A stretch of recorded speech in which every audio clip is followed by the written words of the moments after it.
ओम अज्ञानतिमिरान्धस्य ज्ञानाञ्जनशलाकया चक्षुरुन्मिलितं येन तस्मै श्रीगुरवे नमः। श्रीचैतन्यमनोभीष्टं स्थापितं येन भूतले स्वयं रूपः कदा मह्यं ददाति स्वपदान्तिकम्। वन्देऽहं श्रीगुरो श्रीयुतपदकमलं श्रीगुरून् वैष्णवांश्च श्रीरूपं साग्रजातं सहगणरघुनाथान्वितं तं सजीवम् साद्वैतं सावधूतं परिजनसहितं कृष्णचैतन्यदेवं श्रीराधा कृष्णपादान् सहगणललिता श्रीविशाखान्वितांश्च हे कृष्णकरुणा सिन्धो दीनबन्धो जगत्पते गोपेश गोपिकान्त राधा कान्त नमोऽस्तुते।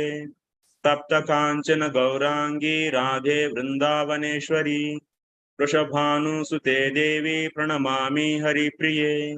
वाञ्छाकल्पतरुभ्यश्च कृपा सिन्धुभ्य एव च पतितानां पावनेभ्यो वैष्णवेभ्यो नमो नमः। नमो ओं विष्णुपादाय कृष्णप्रेष्ठाय भूतले श्रीमते भक्तिवेदान्त स्वामिन्निति नामिने नमस्ते सारस्वते देवे गौरवाणी प्रचारिणे निर्विशेषा शून्यवादी पाश्चात्य देशतारिणे। जय श्री कृष्ण चैतन्य प्रभु नित्यानंद श्री अद्वैत गदाधर श्रीवासादि गौर भक्त वृंद। हरे कृष्णा कृष्ण कृष्णा हरे हरे हरे राम राम राम हरे हरे। భక్తులందరికీ స్వాగతం। ఈరోజు మనం శ్రీమద్ భగవద్గీత గీతా సారార్థలేశ అనేటువంటి కోర్సుని ఆరంభం చేయబోతున్నాం। ఈ కోర్సులో మొత్తం 30 సెషన్లు ఉంటాయి। ఒక్కొక్క రోజుకి గంటన్నర సేపు మనం చర్చించుకుందాం। చాలా భక్తులందరూ మీ అందరూ పూర్వం జరిగినటువంటి కోర్సులో వచ్చిన వాళ్ళే। ఈ కోర్స్ ఇస్కాన్ దైవర్నాశ మినిస్ట్రీ అనేటువంటి ఈ యొక్క ఇస్కాన్ యొక్క ఒక శాఖ, ఆ శాఖ తరపు నుంచి మేము ఈ కోర్సును చేస్తున్నాం। ఇది బ్యూరో ద్వారా నియమించబడినటువంటి ఒక శాఖ, ఇస్కాన్ బ్యూరో ద్వారా, ఇస్కాన్ దైవర్నాశ మినిస్ట్రీ। అయితే ఈ కోర్స్ స్టార్ట్ చేయబోయే ముందర మీ అందరికీ కొన్ని బేసిక్ నియమాలు ఏంటి అంటే, ఎవరైతే జూమ్ లో లాగిన్ అవుతున్నారో వాళ్ళు వాళ్ళ యొక్క దీక్ష పేరును ఖచ్చితంగా రాయాలి, లేకుంటే వాళ్ళకి అటెండెన్స్ పడదు। మీరందరూ కూడాను మీ యొక్క ఒకవేళ మీకు దీక్ష అవితే గనక మీ దీక్ష పేరు కంపల్సరీగా రాయాలి। దీక్ష అవన పట్ల మీ యొక్క పేరు ఏదైతే ఉంటుందో, మీ సర్టిఫికెట్స్ లో ఏ పేరు అయితే రావాలో ఆ పేరుతో మీరు లాగిన్ అవ్వండి।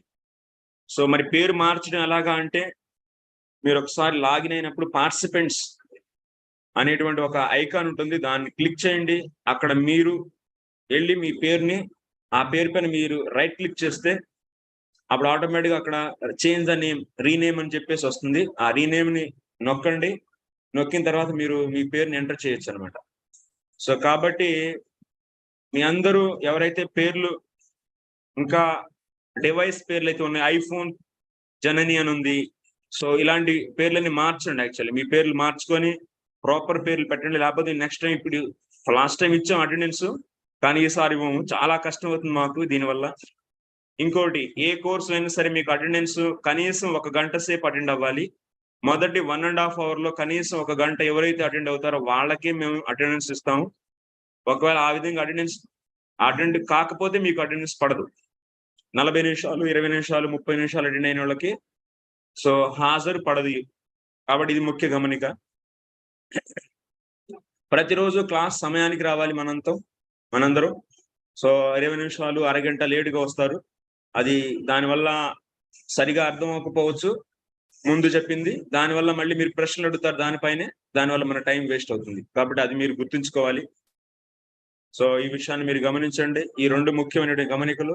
ఇంకా నెక్స్ట్ ఎవరైతే ప్రశ్న అడగాలనుకుంటున్నారో వాళ్ళు చెయ్యెత్తాలి. ఎలక్ట్రానిక్ ద్వారా చెయ్యెత్తడం నేర్చుకోండి. అలా ఎలక్ట్రానిక్ చెయ్యని ఎవరైతే ఎత్తుతారో వాళ్ళ పేర్లు నేను చెప్తాను. సో పలానా వాళ్ళు మాట్లాడొచ్చు అని. వాళ్ళని అన్‌మ్యూట్ చేసినప్పుడు వాళ్ళు మాట్లాడాలి. ఒక్కోసారి అన్‌మ్యూట్ చేసేందుకు మీకే పర్మిషన్ ఉన్నప్పుడు ఎవరు పడితే వాళ్ళు అన్‌మ్యూట్ చేసి మాట్లాడొద్దు. దానివల్ల క్రమశిక్షణ లేకపోవడం వల్ల మనకు సమస్య ఏర్పడుతుంది. ఓకే. ఈ యొక్క విషయాన్ని కూడా మీరు గమనించండి. సరే, అయితే మనం భగవద్గీత గీతా సారార్థ లేశః అనేటువంటి ఈ కోర్సును మనం ఆరంభించుకుందాం. అసలేంటి గీతా సారార్థః? గీతా సారార్థ లేశ అనే పేరు ఎక్కడి నుంచి వచ్చింది? ఈ యొక్క పేరు కూడా మీరు ఆలోచిస్తూ ఉండొచ్చు. ఈ కోర్సులో మనం ఏం చేయబోతున్నాం అనేది కూడా నేను ఇప్పుడు ముఖ్యంగా చెప్తాను. ఈ కోర్సు అటెండ్ అయినటువంటి మీరందరూ కూడాను 16 మాలలు జపం చేసేవాళ్ళే. దరిదాపు కొంతమంది కొంతమంది నేను అలౌ చేశాను.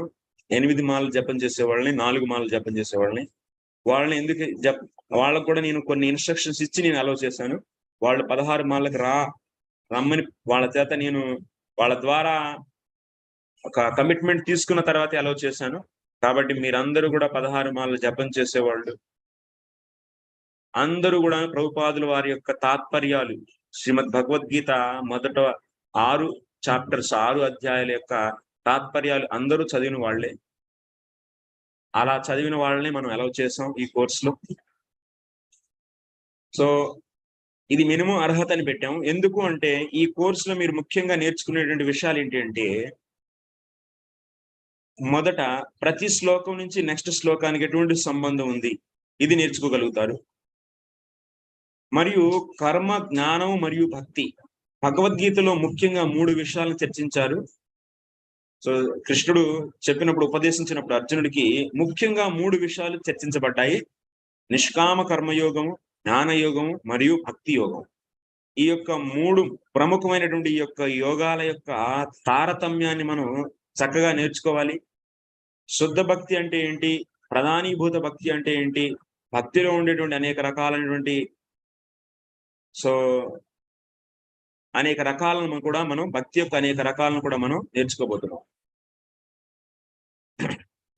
తరువాత ఎవరైతే ఈ యొక్క కోర్స్ అటెండ్ అవుతారో వాళ్ళకి టార్గెట్ ఏంటి అంటే, వాళ్ళకి ఏమి నేర్పించాలి మేము అనుకుంటున్నామంటే, ప్రభుపాదుల వారి తాత్పర్యాలు రాసినప్పుడు 2 ఆచార్యులను ఫాలో అయ్యారు. ప్రభుపాద రాసినటువంటి తాత్పర్యాలు, భగవద్గీత పైన ఆయన రాసినటువంటి తాత్పర్యాలు 2 ఆచార్యులను ఫాలో అయ్యి రాశారు. ఆ 2 పేర్లు ఎవరు? ఆ 2 ఎవరు తెలుసా? ఎవరికైనా తెలిసి చెయ్యెత్తండి. ప్రభుపాద భగవద్గీత పైన తాత్పర్యాలు రాసినప్పుడు పూర్వపు ఆచార్యులు 2 ఫాలో అయ్యి రాశారు. ఆ 2 ఎవరు? సో రామచంద్ర ప్రభు, చెప్పండి మీరు.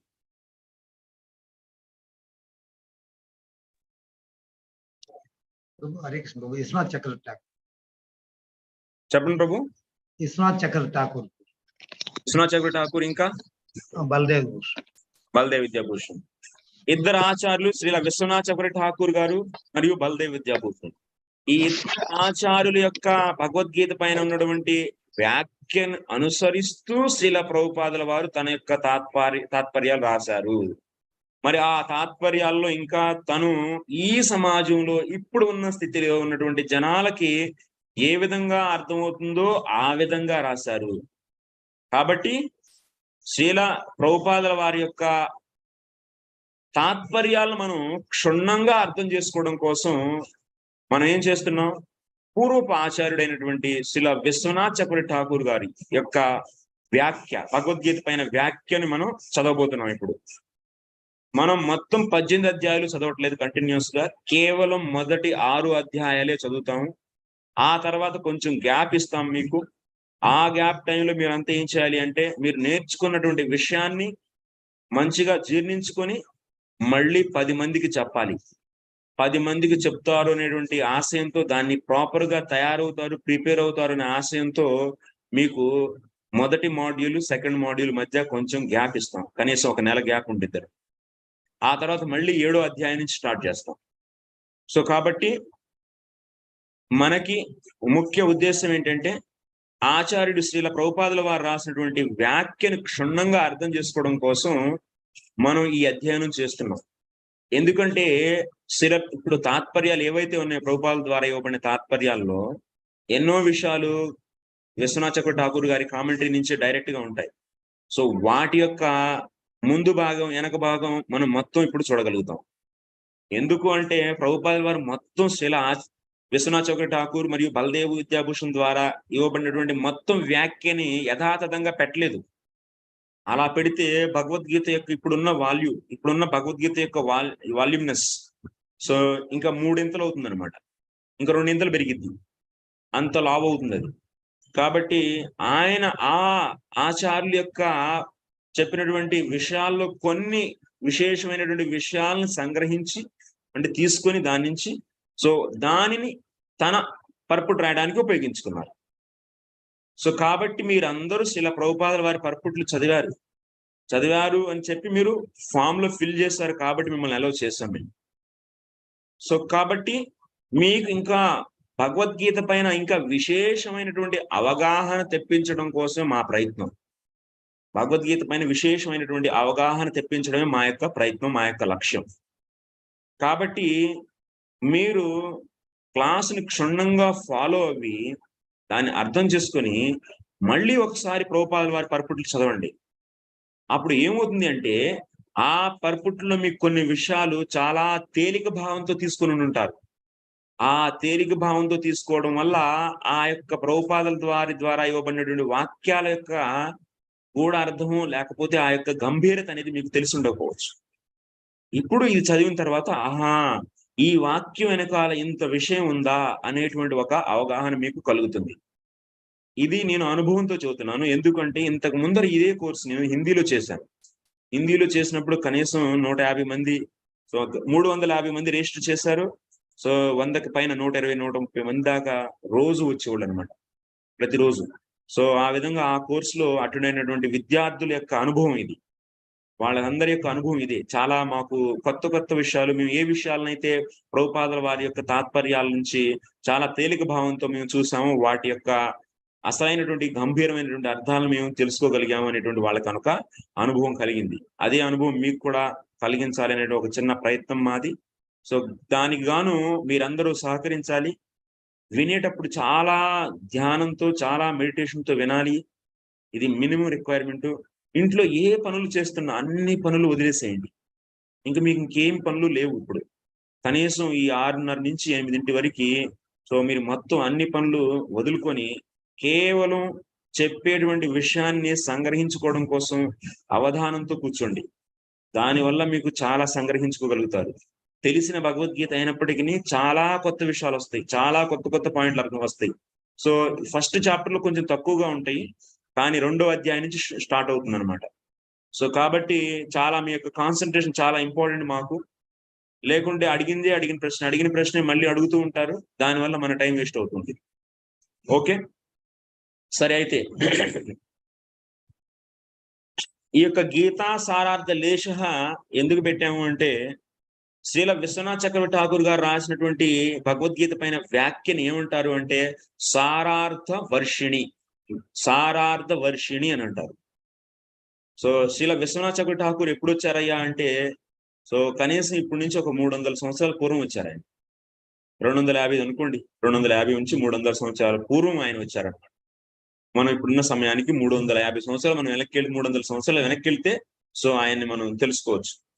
సో అప్పుడు ఆయన భగవద్గీత పైన వ్యాఖ్య రాశారు. గౌడీ సంప్రదాయంలోనే వచ్చినటువంటి ప్రముఖమైనటువంటి ఆచార్యుడు. ఆయన భాగవతం పైన కూడాను వ్యాఖ్య చేశారు, టీకా రాశారు. ఆ యొక్క టీకా వ్యాఖ్య రెండిటి యొక్క అర్థం ఒకటే. సో టీకా అంటే వ్యాఖ్య టీకా అంటే ఏంటి? మన ప్రభుపాదుల వారు ఒక శ్లోకాన్ని ఎలా వివరించారో అదే విధంగా ఈ విశ్వనాథ చక్ర ఠాకూర్ గారు కూడాను ఈ యొక్క ప్రతి శ్లోకం భగవద్గీత తీసుకొని దానిపైన సంస్కృతంలో వ్యాఖ్య రాశారనమాట. సో ఈ యొక్క భగవద్గీత పైన ఆయన రాసినటువంటి వ్యాఖ్యని లేకపోతే తాత్పర్యాన్ని ఏమంటారు అంటే సో సారార్థ వర్షిణి అంటారు.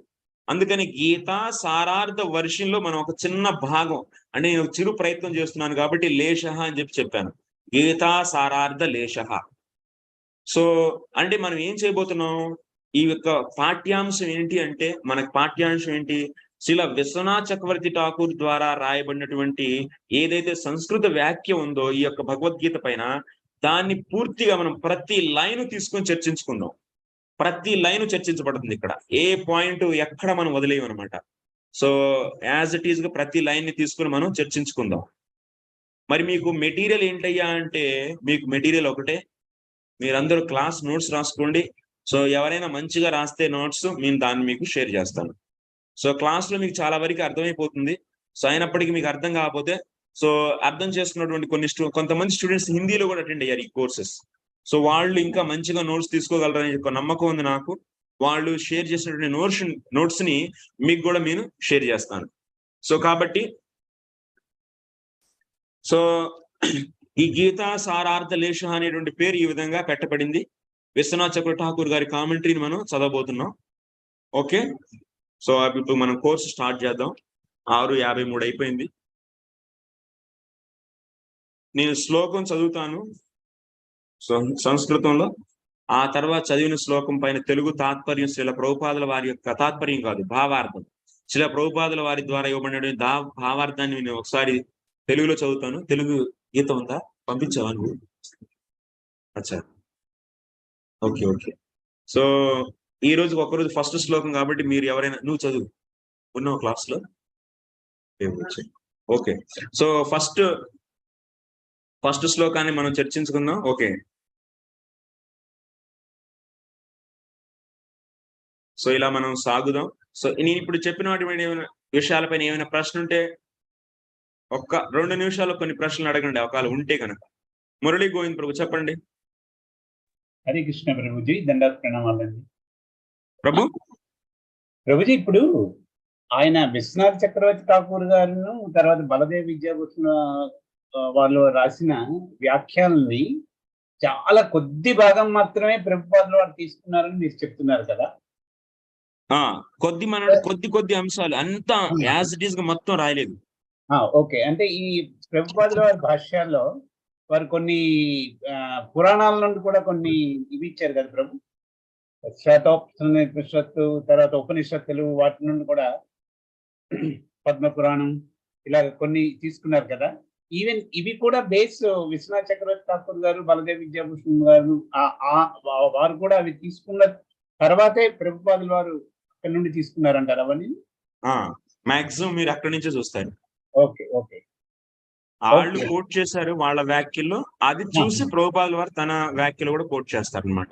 అంటే కొద్ది భాగం అంటే కొద్ది కాదు, కొన్ని చోట్ల ఎక్కువ తీసుకున్నారు, కొన్ని చోట్ల వదిలేశారు, కొన్ని చోట్ల తక్కువ తీసుకున్నారు. సో శ్రీల ప్రభుపాదుల వారు ఇప్పుడు సమాజానికి సరళంగా భక్తిని ఎలా అర్థం చేయాలి అని చెప్పి ఒక విచారం చేసి, సో దానికి అనుగుణంగా సో రాశారు. అందుకోసం శ్రీల ప్రభుపాదుల వారు చెప్తారు, ఎవరైనా సరే నా పుస్తకాలు చదివిన తర్వాత ఇంకా ఎక్కువగా సీరియస్ గా అంటే తీవ్రంగా అధ్యయనం చేయాలి అనుకుంటారో, ఇంకా గంభీరంగా అధ్యయనం చేయాలి అనుకుంటారో, వాళ్ళు పూర్వపు ఆచార్యుల యొక్క వ్యాఖ్యల్ని వినండి అని చెప్పి చెప్తారనమాట. చదవండి అని చెప్పి చెప్తారు ప్రభుపాదుల వారు. సో ఇది ప్రభుపాదుల వారి యొక్క ఆదేశం. ఓకే, మ్యూట్ చేయండి ప్రభు. సో నెక్స్ట్ రిషభ వాణి మాతాజీ ప్రభు, రిషభ వాణి ప్రభు చెప్పండి ప్రభు. హరే కృష్ణ ప్రభుజీ.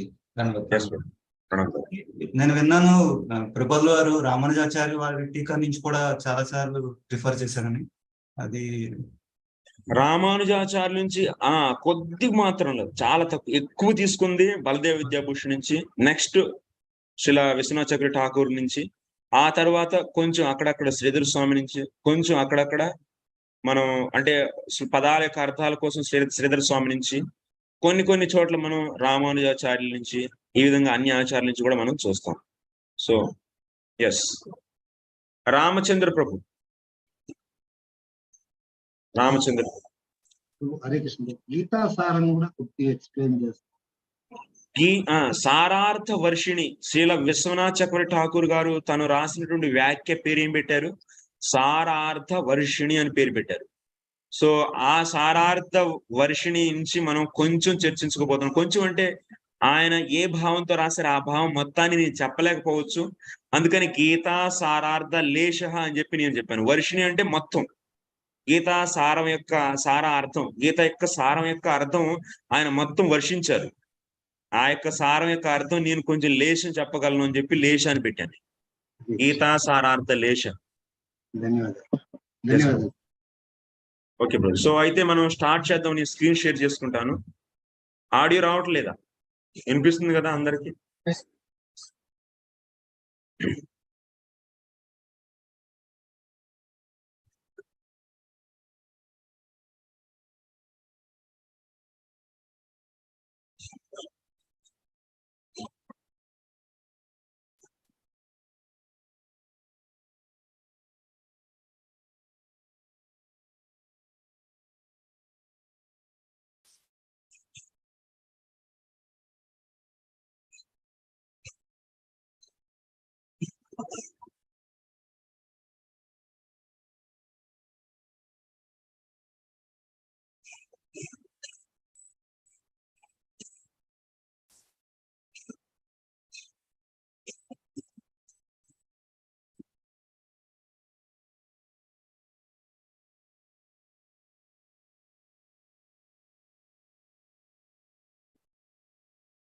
మీకు స్క్రీన్ కనిపిస్తుందా క్లియర్ గా? ఇంకా పెంచాలా ఫాంట్ సైజ్? అదొక్షస్ ప్రభు, ఇస్ ఇట్ ఓకే స్క్రీన్?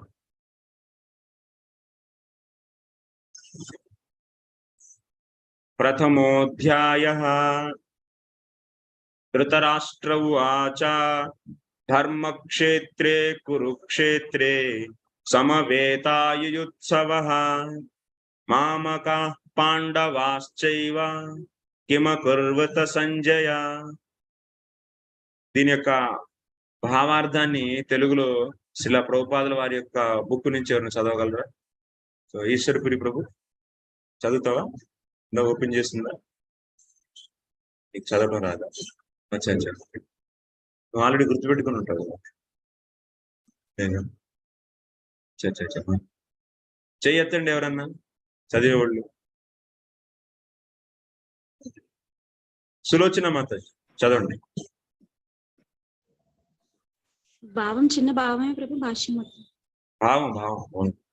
ధృతరాష్ట్రుడు ఇట్లు పలికెను, ఓ సంజయ, ధర్మక్షేత్రమైన కురుక్షేత్రమునందు నా తనయులు మరియు పాండురాజు తనయులు యుద్ధము చేయగోరు వారై సమకూడిన పిమ్మట ఏమి చేసిరి?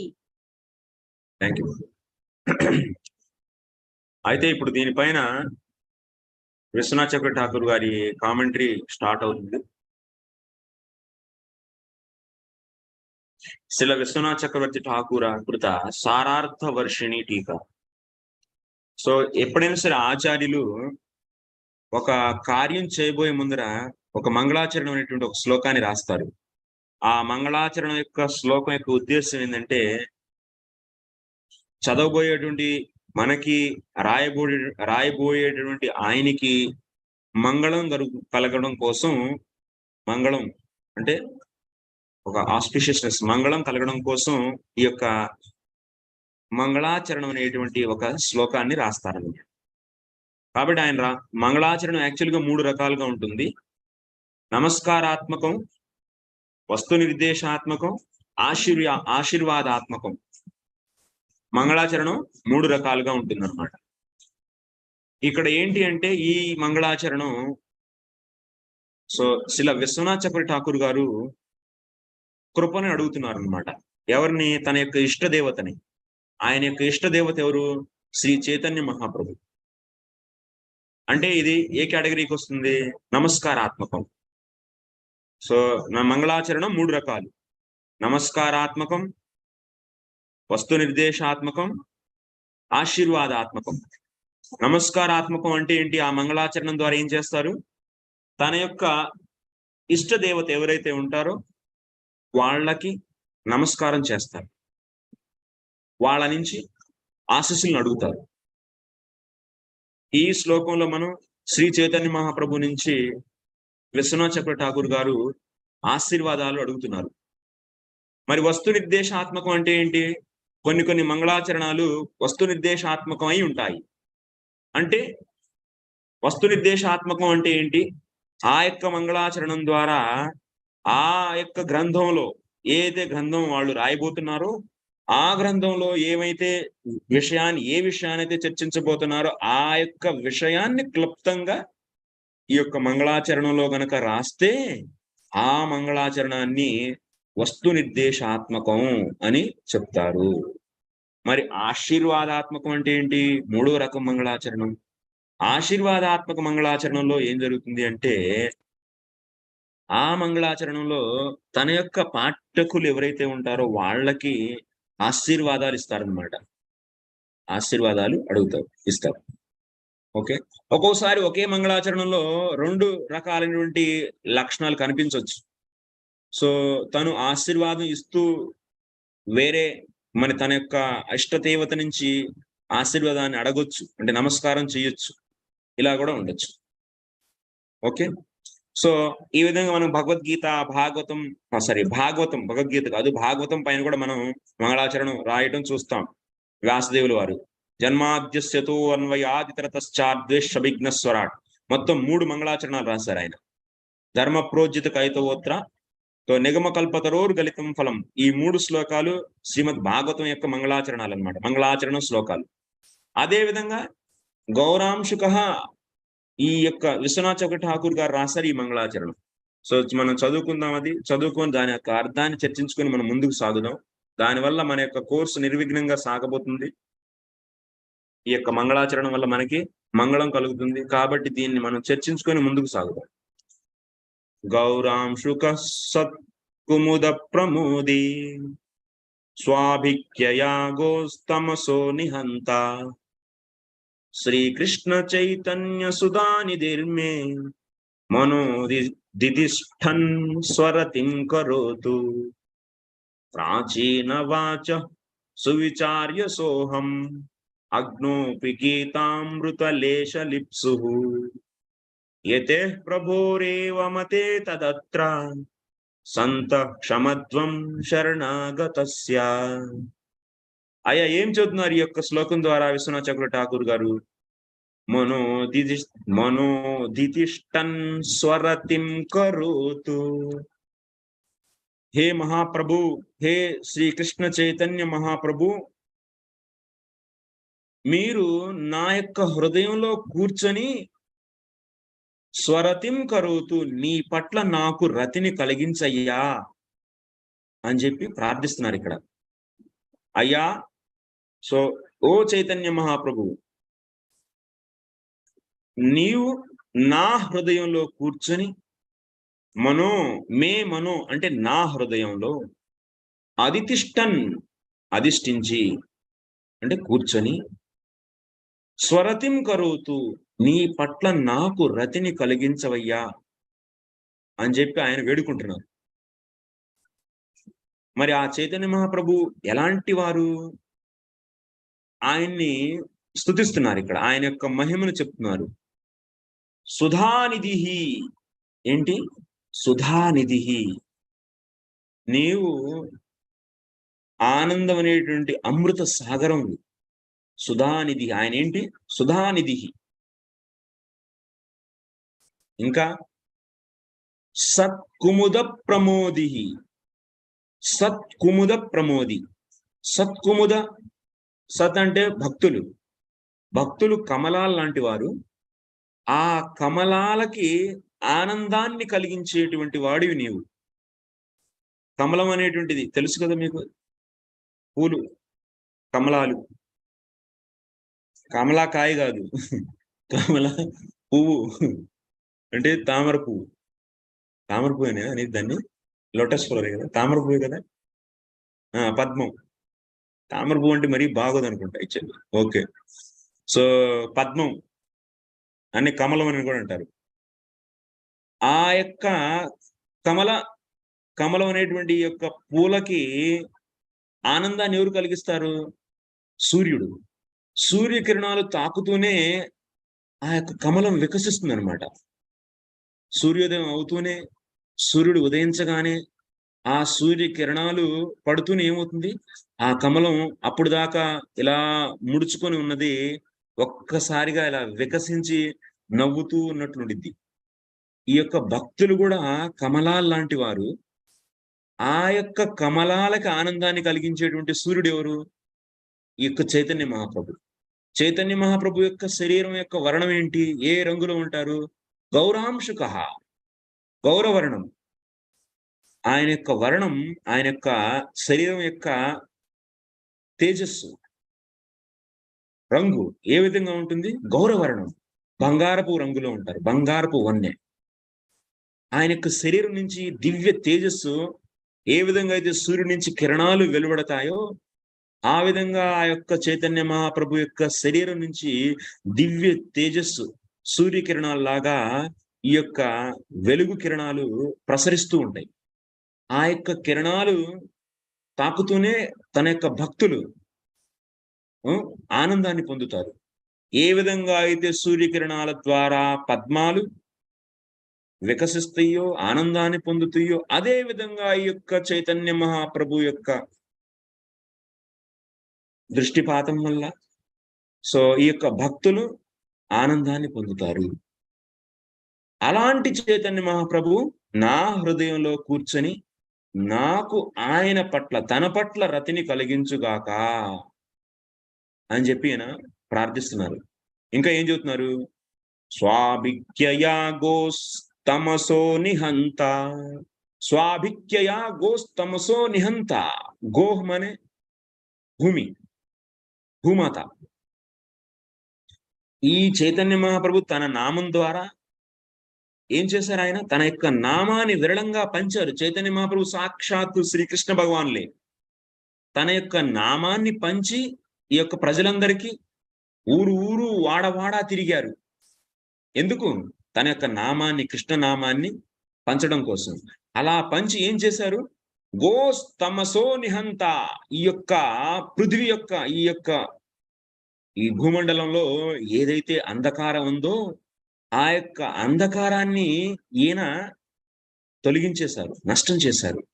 ఏ విధంగా అయితే సూర్యుడు ఉదయించగానే అప్పటి వరకు ఉన్నటువంటి అంధకారం పటాపంచలవుతుందో అదే విధంగా ఈ యొక్క చైతన్య మహాప్రభు యొక్క ఈ యొక్క నామం, తన యొక్క నామం ద్వారా సూర్యకిరణాల ద్వారా, అలాగే ఈ చైతన్య మహాప్రభు తన దివ్య నామం ద్వారా ఈ యొక్క భౌతిక జగత్తులో ఉన్నటువంటి అంధకారాన్ని నష్టం చేశారు. ఆ చైతన్య మహాప్రభు నా హృదయంలో కూర్చొని నాకు రతిని ప్రసాదించుగాక, తన పట్ల రతిని ప్రసాదించుగాక అని చెప్పి వేడుకుంటున్నారు. ఇలా మొదటి శ్లోకంలో చెప్పారు. తర్వాత శ్లోకంలో ఏంటున్నారు? ప్రాచీన వాచ సువిచార్య సోహం అగ్నోపి గీతామృలేశ లిప్సు యతే ప్రభురేవ మతే తతత్ర సంతః క్షమధ్వం శరణాగతస్య. అయ్యా, నేను అగ్నుణ్ణి, అహం అగ్నః. ఏమంటున్నారు విశ్వనాథ చక్ర ఠాకూర్ గారు? నేను అగ్నుణ్ణి, నేను మూర్ఖుడిని. అయినప్పటికీ నాకు ఒక చిన్న ఆశ ఉంది. ఏంటి ఆశ? గీతామృత లేశ లిప్సు. ఈ యొక్క భగవద్గీత అనేటువంటి అమృతం యొక్క ఒక లేశ, అంటే ఒక చిన్న భాగాన్ని ఆయన కూడా చెప్తున్నారు. ఏమంటే భగవద్గీత అనేది భండారం, ఒక పెద్ద సాగరం అనుకోండి, అమృత సాగరం. ఆ అమృత సాగరంలో ఒక చిన్న బొట్టుని ఆస్వాదించాలి అనేటువంటి నాకు ఒక కోరిక కలిగింది. అంటే గీతను మొత్తం అర్థం చేసుకోవడం ఎవరి వల్ల అంత ఈజీ కాదు. గీత వచ్చింది అంటే ఏమి రానట్టే వాడికి. ఎవడైతే నాకు రాదు అనుకుంటా ఉంటాడో అన్నిసార్లు చదివి కూడా వాడికి ఏదో కొంచెం వచ్చినట్టు. యస్య మతం అమతం యస్య అమతం మతం. ఎవరైతే వచ్చింది అనుకుంటారో వాడికి ఏమీ రాదు. ఎవరైతే నాకు రాదు అనుకుంటున్నారో అంత చదివి కూడా వాడికి ఏదో కొంచెం భగవంతుడి యొక్క అనుగ్రహం వల్ల కొంచెం వచ్చినట్లు. అంత మహావిద్వాంసులైనటువంటి ఈ విశ్వనాథ చక్ర ఠాకూర్ గారు ఏమంటున్నారు తన గురించి?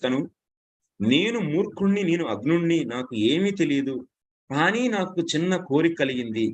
ఈ యొక్క గీతామృతం యొక్క చిన్న బిందువుని ఆస్వాదించాలనేటువంటి నాకు కోరిక కలిగింది. కాబట్టి అలాంటి నేను ప్రాచీన వాచ సువిచార్య, ఈ యొక్క భగవద్గీత యొక్క మధురమైనటువంటి యొక్క ఆస్వాదన, ఈ యొక్క అమృతం యొక్క ఆస్వాదన చేయాలి అనేటువంటి కోరికతో నేనేం చేయబోతున్నాను? నేను పూర్వం రాసినటువంటి ఆచార్యులు, అంటే విశ్వనాథ చక్ర ఠాకూర్ గారికి పూర్వం ఉన్నటువంటి ఆచార్యులు ఎవరయ్యా మరి వాళ్ళు? వాళ్ళు శ్రీల జీవ గోస్వామి గారు. అంటే జీవ గోస్వామి గారు మొత్తం భగవద్గీత పైన వ్యాఖ్య అయితే చేయలేదు. కాకపోతే ఆయన యొక్క షట్ సందర్భాల్లో అనేక చోట్ల ఆయన వ్యాఖ్య చేశారు. భగవద్గీత యొక్క కొన్ని శ్లోకాల్ని తన యొక్క గ్రంథం రాసేటప్పుడు, షట్ సందర్భాలు అనేటువంటి గ్రంథం రాసేటప్పుడు ఆ యొక్క శ్లోకాలను కోట్ చేసి దాని యొక్క తాత్పర్యం, దాని యొక్క అర్థాలను ఆయన వివరించారు. కాబట్టి మనం షట్ సందర్భాలు చదివితే శ్రీల జీవ గోస్వామి గారి యొక్క ఒపీనియన్, ఆయన యొక్క మతం, భగవద్గీత పైన ఆయన యొక్క మతం ఏంటో మనకు అర్థమవుతుంది. అలా శ్రీల జీవ గోస్వామి గారు మరియు పూర్వపు ఆచార్యుల నుండి రామానుజ, మధ్వ ఇత్యాది ఆచార్యుల యొక్క వ్యాఖ్యల్ని, శ్రీ శ్రీధర స్వామి, మధుసూదన సరస్వతి ఇలాంటి ఆయనకి పూర్వపు, ఎవరికి, విశ్వనాథ చక్రవర్తి ఠాకూర్ గారికి పూర్వపు ఆచార్యులు, అలాంటి పూర్వపు ఆచార్యులు, ప్రామాణికులైనటువంటి వాళ్ళ యొక్క ఆచార్యుల యొక్క వ్యాఖ్యల్ని నేను సువిచార్య అంటే మంచిగా విచారం చేసి ఆ యొక్క వ్యాఖ్యలను అనుసరిస్తూ ఇప్పుడు ఈ యొక్క భగవద్గీత యొక్క అర్థాన్ని నేను తెలుసుకోవడానికి ప్రయత్నం చేస్తున్నాను. ఆ ప్రయత్నమే ఈ యొక్క సారార్థ వర్షిణి అనేటువంటి టీకా. ఆయన చేసిన ఒక ప్రయత్నం, ఆయన ఆస్వాదిస్తూ రాశారనమాట ఆయన. కాబట్టి ఆయనకు ఉచ్చిష్టం ఇది, ఈ యొక్క టీకా సారార్థ వర్షిణి. మళ్ళీ ఏంటి, ఈ యొక్క భగవద్గీత పైనటువంటి వ్యాఖ్య ఏ సిద్ధాంతానికి అనుగుణంగా ఆయన రాశారు చెప్తున్నారు ఆయన. యతేహ ప్రపోరేవ మతేహే. యతి గారు, యతి అంటే ఎవరు, సన్యాసి. సన్యాసి ఎవరు మరి ఆ టైంలో చేయని సన్యాసి అంటే ఎవరు మనకి? విశ్వనాథ చక్రవర్తి ఠాకూర్ పూర్వంగా ఉన్నటువంటి సన్యాసి చైతన్య మహాప్రభు. ఆ చైతన్య మహాప్రభు గారి యొక్క ఏదైతే మతం ఉందో ఆ మతాన్ని అనుసరించే నేను ఈ యొక్క గీతను ఆస్వాదిస్తాను, వేరే అన్య ఆచార్యుల యొక్క సిద్ధాంతాలను అనుసరించి కాదు. మరి చైతన్య మహాప్రభు గారు ఇచ్చినటువంటి మతం ఏంటి, ఆయన మతం ఏంటి మనకి తెలియాలి కదా, తెలుసు కదా మీ అందరికీ. అచింత్య భేదాభేదం అనేటువంటి సిద్ధాంతాన్ని మనకి ఇచ్చింది ఎవరు? సాక్షాత్తు శ్రీ చైతన్య మహాప్రభు. సో ఈ సిద్ధాంతాన్ని అనుసరించి నేను ఈ యొక్క భగవద్గీతను ఆస్వాదించడానికి ప్రయత్నం చేస్తున్నాను. నేను ఒక మూర్ఖుణ్ణే, కానీ ఒక ప్రయత్నం. తదత్ర సంతః క్షమత్వం శరణాగతస్య. నేను ఈ యొక్క సాధువులు, ఆయన యొక్క పూర్వపు భక్తులు ఎవరైతే ఉన్నారో వాళ్ళ అందరి యొక్క శరణాగతి తీసుకొని నేను ప్రయత్నం చేస్తున్నాను. ఆ చైతన్య మహాప్రభువుకి నేను శరణాగతుణ్ణి. ఏమైనా తప్పులు రాసుంటే గనక మీరు నన్ను క్షమించండి. ఓ సాధువులారా, మీరు నన్ను క్షమించండి. సంతః క్షమధ్వం.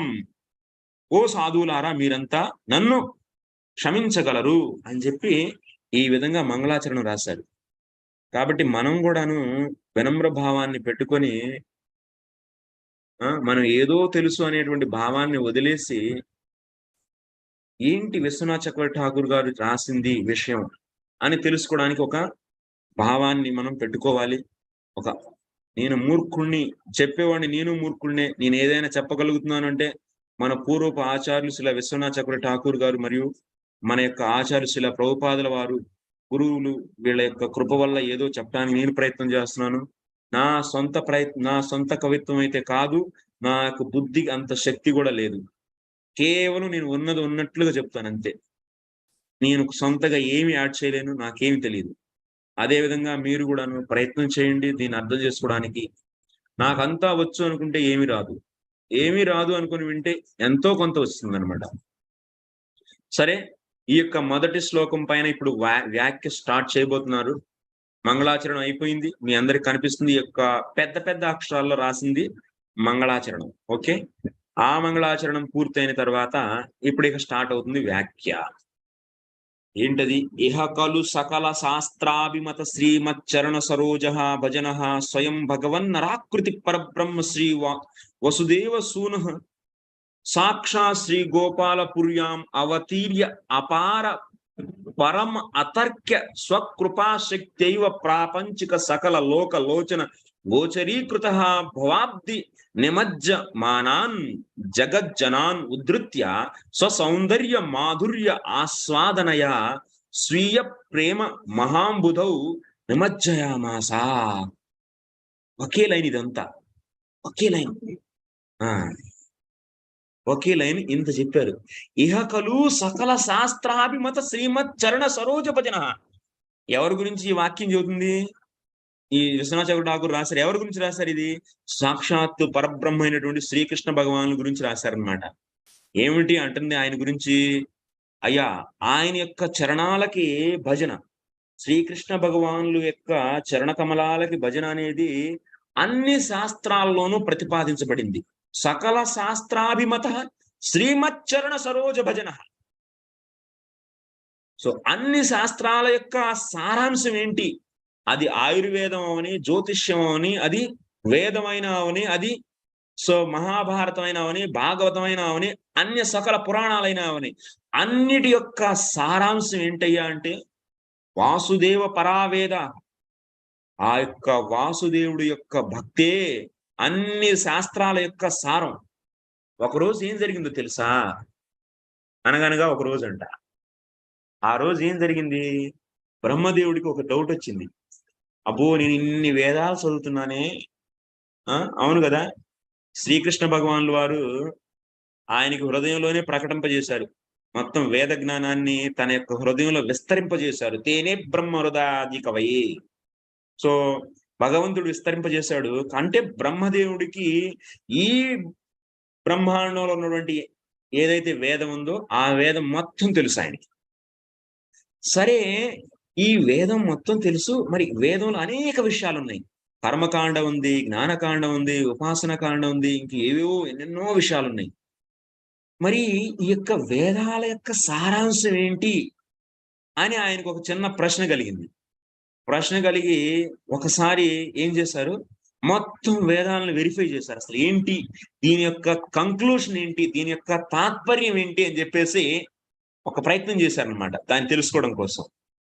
అలా ఫస్ట్ అవ్వచ్చు, కర్మ అవ్వచ్చు అని చెప్పి కర్మను దృష్టిలో పెట్టుకొని వేదం మొత్తాన్ని ఒకసారి ఏం చేశారు? దాన్ని పరిశీలించారు. పరిశీలిస్తే కర్మ అని చెప్పి తేలిందా? లేదు. కర్మ శ్రేష్టం కాదు, కర్మ సారం కాదు అని చెప్పి తేలిపోయింది. వేదం యొక్క సారం కర్మ కాదు. మనం అనుకుంటాం వర్క్ ఈజ్ వర్షిప్, కర్మ చేయటమే మన యొక్క జీవన లక్ష్యం అనుకుంటాం, కర్మే ముఖ్యం అనుకుంటాం. కానీ అంత మనతో సృష్టి చేసింది దేని ఆధారంగా? వేదాలను అనుసరించే. మనం ఆల్రెడీ పోయిన కోర్సులు చదువుకున్నాం. ఆ వేదాల యొక్క సారం ఏంటి? కర్మ. అంటే ఈ భౌతిక జగత్తులో ఉండి కర్మ చేయటమా? కాదు. కాదు అని చెప్పేసి బ్రహ్మదేవుడు నిగ్గదీసి చూశారు. సో మరి సరే, అయితే జ్ఞానమా అంటే జ్ఞానం అంటే ఏంటి? బ్రహ్మజ్యోతులు వెళ్ళి కలవడానికి కావలసినటువంటి ఉపకరణాన్నే జ్ఞానం అంటారు. ఏంటి? బ్రహ్మ జ్యోతిలో పూర్తిగా విలీనం అవడానికి కావలసినటువంటి ఉపకరణాన్ని ఏమంటారు? జ్ఞానం అంటారు సరళ భాషలో. ఆ జ్ఞానమా అని చెప్పేసి దాన్ని దృష్టిలో పెట్టుకొని మళ్ళీ మొత్తం వేదాన్ని పరిశీలించారు. పరిశీలిస్తే అది తేలిందా? మరి జ్ఞానం అని చెప్పి తేలిందా అంటే జ్ఞానం కూడా కాదు. అప్పుడు ఏం చేశారు? ఇక ఫైనల్ గా సో ఒకవేళ శ్రీకృష్ణ భగవానుల పట్ల భక్త్యా అని చెప్పేసి దాన్ని దృష్టిలో పెట్టుకొని, భక్త్యా అని చెప్పి దృష్టిలో పెట్టుకొని మొత్తం వేదాన్ని చూస్తే అప్పుడు తేలింది, ఈ భక్తే ఈ యొక్క వేదాల యొక్క సారం. అందుకోసం ఏంటి? మొత్తం సమస్త వేదాల యొక్క సారం ఏంటి? సో కృష్ణ భగవానుడి యొక్క భక్తి. మరి ఆ వేదాలను అనుసరించే ఏ గ్రంథాలైనా మనం ఈ ప్రపంచంలో ఉన్నాయి అంటే అన్ని గ్రంథాలు వేదాలను అనుసరించే ఉంటాయి. అందుకోసమే సకల శాస్త్రాభిమత శ్రీమచ్చరణ సరోజ భజన అంటే అన్ని శాస్త్రాల ద్వారా ఆమోదించబడినటువంటి విషయం ఏంటి? శ్రీకృష్ణ భగవానుల యొక్క చరణ కమలాలకి భక్తి చేయటం. అట్లాంటి శ్రీకృష్ణ భగవానుడు అంటే ఆయన చరణ కమలాల పట్ల భక్తిని ప్రతిపాదించబడిన అన్ని శాస్త్రాల్లో ఆ శ్రీకృష్ణ భగవానులు స్వయం భగవంతుడు. ఆయన భగవంతుడు అంటే ఏంటి?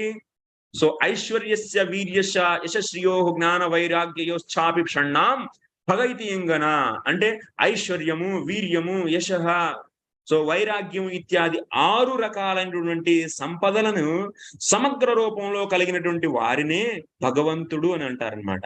ఆయనే స్వయంగా భగవంతుడు. మిగతా వారిని భగవంతుడు అని అంటే ఎందుకంటున్నాము? వాళ్ళ వద్ద ఆ సంపదలో కొంత భాగం ఉండటం వల్ల వాళ్ళనే భగవంతుడు అని అంటాం. కానీ ఆ సంపదని అంటే ఐశ్వర్యము, వీర్యము, యశ, శ్రియ, జ్ఞానము ఇత్యాది 6 సంపదలు సమగ్ర రూపంగా పూర్తిగా ఎవరి దగ్గర ఉన్నాయి అంటే అది కేవలం పరబ్రహ్మ శ్రీకృష్ణ భగవానుడి దగ్గరే ఉన్నాయి. అలాంటి దివ్య చిన్మయ దేహం కలిగినటువంటి భగవంతుడు శ్రీకృష్ణ భగవానుడు సో నరాకృతి పరబ్రహ్మ. ఆయన ఏంటి? పరబ్రహ్మ. ఎటువంటి పరబ్రహ్మ? నరాకృతి పరబ్రహ్మ. ఆయన యొక్క ఆకారం ఏంటి? నర ఆకృతి. అంటే ఏంటి? మనం చూసి ఆయన ఆకారం అది తీసుకున్నారా? మీరు అలా ఆలోచించొద్దు. మీరు ముందు కాదు, ఆయన ముందర. అనాదిరాదిర్ గోవింద సర్వకారణ కారణం, అనాది ఆది, అన్నిటికీ ఆది ఆయనే, మనందరికి కూడా ఆది ఆయనే. మన దేహం చూసి ఆయన దేహాన్ని తయారు చేసుకోలేదు. ఆయన దేహం నరాకృతి ఉంది కాబట్టి మనకి అలాంటిది ప్రసాదించబడింది, అంతేగాని సో మనం రివర్స్ ఆలోచిస్తాం, అది కరెక్ట్ కాదు. అందుకని ఆయన ఏమంటారు? నరాకృతి పరబ్రహ్మ అని కూడా అంటారు. సో నరాకృతి పరబ్రహ్మ అయినటువంటి శ్రీకృష్ణ భగవానులు, సో ఆయన పట్ల భక్తి అన్ని శాస్త్రాల్లో ఆమోదించబడింది. ఆయన ఏంటి? దివ్యమైనటువంటి ఆ యొక్క గోలోకంలో నివసించేటువంటి వారు ఆయన శ్రీ వసుదేవ సూను సాక్షాత్. కానీ ఏంటి? తన యొక్క భక్తులకి ఆనందం కలిగించడం కోసం ఏం చేస్తుంటారు? ఆయన గోలోకంలో నిరంతరం తన యొక్క స్వశక్తులతో, అంటే శ్రీమతి రాధారాణి, గోపికలు, వీళ్ళందరూ ఆయన యొక్క స్వశక్తులు, తన యొక్క శక్తి యొక్క ప్రకటన అన్నమాట అవన్నీ. ఆ యొక్క రూపాలు, ఆ యొక్క రూపాలతో నిరంతరం ఆనందించేటువంటి ఆయన తన భక్తుల కోసం ఈ భౌతిక జగత్తుకు వచ్చి ఏ విధంగా అవతరిస్తారు? ఏ విధంగా? శ్రీ వసుదేవ సూను, వసుదేవుడి యొక్క పుత్రుడుగా ఆయన ప్రకటమవుతాడు. వాస్తవానికి ఆయనకి అజన్మ, అజుడు, ఆయనకి జన్మ లేదు, కానీ జన్మ ఉంది. అదే అచింత్య భేదాభేదం. జన్మ లేదు, జన్మ ఉంది. మనకి ఏదైనా ఒక వస్తువు ఉందంటే దాంట్లో ఒకే 2 విరుద్ధ గుణాలు అనేటువంటివి సంభవించవు. కానీ భగవంతుడిలో 2 విరుద్ధ గుణాలు ఒకటేసారి ఉంటాయి. కాబట్టి ఆ యొక్క భగవంతుడి యొక్క గుణాలని, ఆయన్ని అర్థం చేసుకోవడం అనేది మనకి బుద్ధికి పరమైనది. ఆ బుద్ధికి పరమైనటువంటి ఆయన దివ్య శక్తులు కలిగినటువంటి శ్రీకృష్ణ భగవానుడు ఏంటి? వసుదేవ సూను, అంటే వసుదేవుడి యొక్క పుత్రుడుగా ఈ యొక్క జగత్తులో ప్రకటమవుతారు. సాక్షాత్తు శ్రీ గోపాలపుర్యాం అవతీర్య, అంటే గోకులంలో ప్రకటం అవుతారు. అవతరించి అపార పరమ అతర్క స్వకృపా శక్త్యైవ ప్రాపంచిక సకల లోకలోచన గోచరీకృత, అంటే అపారమైనటువంటి అతర్క్యమైనటువంటి తన యొక్క కృప, తన కృప ద్వారా, అంటే భగవంతుడి యొక్క కృప అనేది అపారం. అసలు ఆయనకి ఏమైనా అవసరం ఉందా? అనాది కాలం నుంచి ఈ జీవాత్మ యొక్క సంసారంలో పడి కొట్టుకుంటుంది. మరి ఈ జీవాత్మకి వచ్చి ఉద్ధరించాలి, ఈ జీవాత్మకి కావాల్సినటువంటి జ్ఞానాన్ని ప్రసాదించాలి అనేటువంటి ఆయనకి ఏమైనా బాధ్యతలు ఉన్నాయా? ఏమీ లేవు. మరి బాధ్యత లేనప్పటికీ ఏదైనా ఒక విషయం చేస్తే, ఒక సహాయం చేస్తే దాన్ని ఏమంటారు? దాన్నే కృప అంటారు. అంటే అపారమైనటువంటి కృప కలిగినటువంటి వారు ఆయన. ఆ యొక్క కృప కూడా ఏంటి? అతర్క్యం. దాన్ని నువ్వు బుద్ధితో అర్థం చేసుకోలేవు. ఆ కృపను నువ్వు బుద్ధితో అర్థం చేసుకోలేవు. ఒక్కోసారి నీ జీవితంలో కృప ఏ విధంగా వస్తుంది? ఒక కష్టంలో రూపంలో కూడా రావచ్చు, ఒక శాపం రూపంలో కూడా రావచ్చు. కాబట్టి భగవంతుడి యొక్క కృప అపారమైంది మరియు అతర్క్యం, అంటే తర్కానికి పరమైంది. కాబట్టి భక్తుడైనటువంటి వాడు ఒకసారి భగవంతుడికి శరణాగతుడైతే అతని జీవితంలో ఏది జరిగినా భగవంతుడి యొక్క కృపే అని చెప్పి తీసుకోవాలి. ఒక్కోసారి నీకు అర్థమే కాదు, ఇలా ఎందుకు జరుగుతుంది నా జీవితంలో అని.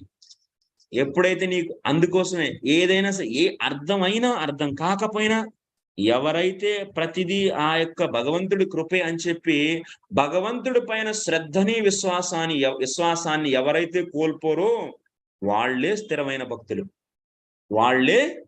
భక్తులు. ఆ విధంగా అపారమైనటువంటి మనం కృపని కలిగినటువంటి ఆయన ఏంటి? తన యొక్క ఏం చేశారు ఆయన? సో ఆయన యొక్క దివ్య రూపం ఎవరికైనా మనకి గోచరం అవుతుందా? ఈ యొక్క మాంసమైనటువంటి ఈ యొక్క చక్షువులకి ఆయన యొక్క దివ్య స్వరూపాన్ని చూడగలిగే శక్తి ఉందా? లేదు. సో లేనప్పటికీ మన యొక్క చక్షువులలో మన యొక్క ఆ శక్తి లేనప్పటికీ స్వయంగా భగవంతుడు తన యొక్క కృప ద్వారా అందరికి సకల లోచన గోచరీకృత. సకల లోచన గోచరీకృత అంటే అందరి యొక్క కళ్ళకి తన యొక్క రూపాన్ని దర్శించుకునేటువంటి భాగ్యాన్ని కలిగిస్తున్నారు. శ్రీకృష్ణ భగవానుడు అవతరించినప్పుడు ఆయన అందరూ చూడగలుగుతున్నారు లేదా? దుర్యోధనుడు కూడా చూడగలుగుతున్నాడు లేదా? దుర్యోధనుడికి ఏం భక్తి ఉంది? ఏమైనా భక్తి ఉందా? అతని దగ్గర ఏమీ భక్తి లేదు. ఆయన చూడగలిగాడా లేదా? ఎంతో మంది ఆయన రథం తీసుకొని హస్తినాపురం నుంచి ద్వారకి వెళ్తున్నప్పుడు అందరూ చూస్తున్నారా లేదా? అందరూ చూస్తున్నారు. అందులో చాలా మంది భక్తులు కాదు కదా, అందరూ చూడగలుగుతున్నారా లేదా? చూడగలుగుతున్నారు. మరి ఏంటి, మరి ఈ యొక్క భౌతిక జగత్తులో ఎటువంటి మనుషులకి ఆయన కనపడకూడదు. ఆయన అవతరించినప్పుడు కూడా ఎవరు చూడకూడదు, ఎవరు చూడలేకపోవాలి. కానీ చూడగలుగుతున్నారంటే అర్థం ఏంటి? భగవంతుడి యొక్క కృపే. కానీ భగవంతుడు కూడా నీకు నాకు లాంటి మనిషి అని చెప్పి మనం ఆలోచిస్తే మన యొక్క మందబుద్ధి అది, మన యొక్క మూర్ఖత అది. ఆయన కృప వల్ల నీకు కనపడేటట్లు ఆయన తన రూపాన్ని ప్రకటింపజేస్తే మనం ఏంటి మూర్ఖులు ఏమనుకుంటాం? నీకు నాకు లాంటి మనిషికి పుట్టిన మనిషే, ఆయనది దేహం మట్టిలో కలిసిపోయేదే, ఆయన మనలాంటి నష్టమైనటువంటి దేహం కలిగిన వాడే అని చెప్పి కవిత్వాలు వల్లిస్తారు. ఈ దేవుళ్ళందరూ రాళ్ళు, ఈ పటాలన్నీ నాటకం, ఇదంతా బోటకో అన్ని తీసుకెళ్లి తగలెట్టండి. ఇదే నేర్చుకునేది. ఆ యొక్క భగవంతుడి యొక్క కృప ఇది. యాక్చువల్లీ ఆయనకి రావాల్సిన అవసరమే లేదు. యాక్చువల్లీ ఈ యొక్క భౌతిక జగత్తులో కేవలం తన భక్తుల్ని ప్రసన్నం చేయడం కోసం స్వయంగా అది కృప. యాక్చువల్లీ అపారమైనటువంటి ఆ యొక్క కృప వల్లే స్వయంగా భగవంతుడు ఇక్కడ ప్రకటమయ్యి తన యొక్క అందరికీ తన యొక్క రూపాన్ని దర్శింపజేస్తున్నారు. భవాబ్ది నిమజ్జ జనాన్ జగజ్జనాన్ ఉద్ధృత్య. ఈ యొక్క సంసార సాగరంలో మునిగిపోయినటువంటి ఈ యొక్క మనుషుల్ని, ఈ యొక్క ప్రాణుల్ని జగజ్జనాన్ ఉద్ధృత్య అంటే ఈ యొక్క సంసార సాగరాన్ని నుంచి ఉద్ధరించి స్వ సౌందర్య మాధుర్యాస్వాదనయ స్వీయ ప్రేమ మహాంబుధౌ నిమజ్జయామాస. తన యొక్క దివ్య రూపాన్ని వాళ్ళకి దర్శింపజేయించి తన యొక్క సౌందర్య మాధుర్యాన్ని వాళ్ళకి ఆస్వాదింపజేయించి తన యొక్క ప్రేమ సాగరంలో వాళ్ళని ముంచుతున్నారు. 2 సాగరాలు ఉన్నాయి మనకి. ఒకటి భవసాగరం, ఇంకోటి ప్రేమ సాగరం. ప్రేమ మహాంబుధు, ప్రేమ మహాసాగరం. భవసాగరం, ప్రేమ మహాసాగరం. ప్రేమ అనేది మహాసాగరం. నువ్వు ఏ సాగరంలో ఉన్నావు ఇప్పుడు మునిగిపోయి? మనం అందరం ఇప్పుడు ఏ సాగరంలో మునిగి ఉన్నాం? భవసాగరంలో మునిగి ఉన్నాం. భగవంతుడు కృపతో ఏంటి, ఈ యొక్క భూమండలం, ఈ భౌతిక జగత్తులో అవతరించి ఈ భవసాగరంలో మునిగిపోయినటువంటి ఈ మనల్ని, ప్రాణుల్ని, ఈ జీవుల్ని ఆయన బయటకు తీసి తన యొక్క ప్రేమ సాగరంలో ముంచుతున్నారు. ఇది ఆయన కృప కాదా? ఇది సాక్షాత్తు భగవంతుడి యొక్క కృప. ఇక ఇంతకన్నా కృప ఏంటి? అసలు అడగంది అమ్మాయిని అన్నం పెట్టదంటారు. అవునా కాదా? అడగకుండా ఎవరు అన్నం అమ్మ కూడా అన్నం పెట్టదంట. అది నానుడి. మరి భగవంతుడు ఎన్నో జన్మల నుంచి ఈ జీవులు సంసార సాగరంలో పడి కొట్టుకుంటూ ఉన్నాయి, అనాది కాలం నుంచి. దారి ఏరు ఏం తెలియదు మనకి, దారి తెన్ను ఏం తెలియదు మనకి. దారి తెన్ను తెలియని మనం ఇలా సంసార సాగరంలో పడి కొట్టుకుంటుంటే తను స్వయంగా అవతరించి మనల్ని ఉద్ధరించాలి అనేటువంటి ప్రయత్నం చేస్తున్నారు ఆయన. ఆయన యొక్క ఉద్దేశం అది. ప్రాణులకి, జీవులకి, భక్తులకి, తన యొక్క భక్తులకి కృపను ప్రసాదిస్తున్నారు. మరి ఆ యొక్క కృష్ణ భగవానుని అర్థం చేసుకోవాలి అంటే ఏం కావాలి మనకి శుద్ధ భక్తుల యొక్క సాంగత్యంలో ఉండి వాళ్ళ యొక్క కృప వల్ల నువ్వు అర్థం చేసుకోగలుగుతావు. వితర్క కుతర్కాలతో భగవంతుని అర్థం చేసుకోవడం అనేది సంభవం కాదు. మనం చెప్పాం కదా ఆల్రెడీ. ఏమని చెప్పుకున్నాం? తర్కా ప్రతిష్టానాత్ శృతేస్తు శబ్దమూలత్వాత్. ఈ 2 సూత్రాలు చదివామా లేదా మనం? వేదంలో ఉన్నటువంటి జ్ఞానం అంత జ్ఞానం నీకు తర్కం ద్వారానే అర్థం అవ్వదు. అక్కడక్కడ కొన్ని చోట్ల తర్కం ద్వారా అర్థం అవుతుంది అంటే ఆ తర్కం శాస్త్రయుక్తమైనటువంటి తర్కం నీకు సులువుగా కొన్ని విషయాలు అర్థం అవడం కోసం అలా చెప్పబడింది, అంతేగాని ఇక తర్కం అర్థమైంది, తర్కం ద్వారా అర్థమైనటువంటి వేద భాగాన్ని నేను స్వీకరిస్తాను, ఏ భాగం అయితే తర్కం ద్వారా అర్థం కావట్లేదు దాన్ని నేను స్వీకరించను అని అంటే నువ్వెవరివి? నువ్వు గుంటనక్కవి. అలాంటి వాళ్ళని ఏమంటారు? గుంటనక్క. కాబట్టి భగవంతుడి యొక్క దివ్య శక్తులు, ఆయన యొక్క దివ్య రూపం మనకి అంత సులువుగా అర్థం కాదు, మన బుద్ధికి పరమైంది. చాలా విషయాలు మనం తెలుసుకోబోతున్నాం రాబోయే చాలా క్లాసుల్లో. దివ్య శక్తుల గురించి, భగవంతుడి యొక్క అచింత్యమైనటువంటి సామర్థ్యం గురించి మనం కూడా కొన్ని విషయాలు తెలుసుకోబోతాం. 7వ అధ్యాయం నుంచి చాలా విశేష రూపమైనటువంటి చర్చ జరుగుతుంది. సో అప్పటికి అది ఉంచుదాం. సో ఇలా భగవంతుడు అపారమైనటువంటి కృప ద్వారా మనల్ని ఏం చేస్తున్నారు? సంసార సాగరం నుంచి వెలికి తీసి ఈ యొక్క ప్రేమ సాగరంలో ముంచుతున్నారు. శిష్ట రక్షా దుష్ట నిగ్రహ వ్రతనిష్ట మహిష్ట ప్రతిష్ఠోపి భువ భార దుఃఖాపహార మిషేణ దుష్టానామపి స్వదేష్ట్రూణామపి మహా సంసార గ్రాహగ్రాసీ భూతానామపి ముక్తిదాన లక్షణం పరమ రక్షణం ఏవా కృత్వా స్వాంతర్ధానోత్తర కాల జనిష్యమానాన్ అనాద్య విద్యాబంధ నిబంధన శోకమోహాద్యాకులాన్నపి జీవాన్ ఉద్ధర్తుం శాస్త్రకృన్ మునిగణ గీయమాన యశశ్చ దర్తుం స్వప్రియ సఖం తాదృశ స్వేచ్ఛావశాదేవ రణమూర్ధన్యు ఉద్భూత శోకమోహం శ్రీమదర్జునం లక్షీకృత్య కాండ త్రయాత్మక సర్వ వేద తాత్పర్య పర్యవసితార్థ రత్నాలంకృత శ్రీ గీతా శాస్త్రం 18 విద్యం సాక్షాత్ విద్యమానీకృతం ఇవ పరమ పురుషార్థమావిర్భావాయాం బభూవా. ఇది మొత్తం ఒక వాక్యం. మళ్ళీ ఈ విశ్వనాథ చక్రవర్తి ఠాకూర్ గారు విశేషంగా చెప్తున్నారు. చాలా ఆనందం వచ్చినప్పుడు అలా చెప్తారనమాట. అలా పెద్ద పెద్ద వాక్యాలు ఎప్పుడు చెబుతారు? ఎప్పుడైతే ఆచార్యులకి చాలా సంతోషం కలుగుతుంది అంటే శ్రీకృష్ణ భగవంతుడు చెప్పినటువంటి వాణిని తను ఆస్వాదించబోతున్నారు కాబట్టి ఆయనకి విశేషమైనటువంటి ఆనందం కలిగి పెద్ద పెద్ద వాక్యాలు రాశారనమాట. ఆ తర్వాత ఆయన చిన్న వాక్యాలే ఉంటాయి. అంటే ఏంటి? ఇప్పుడు భగవంతుడు ఏంటి? శిష్ట రక్ష దుష్ట నిగ్రహ వ్రత, ఒక వ్రతాన్ని తీసుకుంటారు భగవంతుడు. ఏంటి?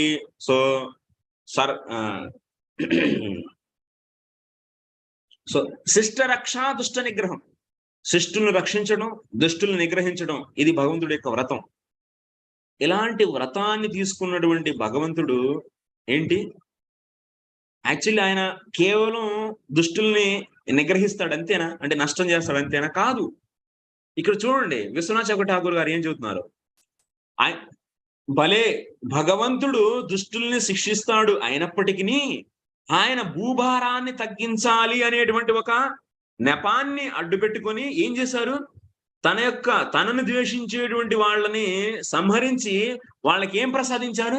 సాక్షాత్తు మోక్షాన్ని ప్రసాదించారు, ముక్తిని ప్రసాదించారు.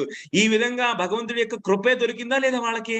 అంత కంసుడు రోజు నిరంతరం తిట్టేటువంటి కంసుడికి కూడాను, సంహరించాలి అనేటువంటి వచ్చినటువంటి పోతనకు కూడాను, శిశుపాలుడు, దంతవక్రుడు, ఇలాంటి పెద్ద పెద్ద దుష్టులను కూడాను భగవంతుడు ఏంటి? సంహరించి ఆ యొక్క కురుక్షేత్ర యుద్ధంలో భగవంతుడిని చూస్తూ ఎవరైతే మరణించారో సైనికులు అందరినీ కూడాను భగవంతుడు ఏం చేశారు? అందరికీ ముక్తిని ప్రసాదించారు.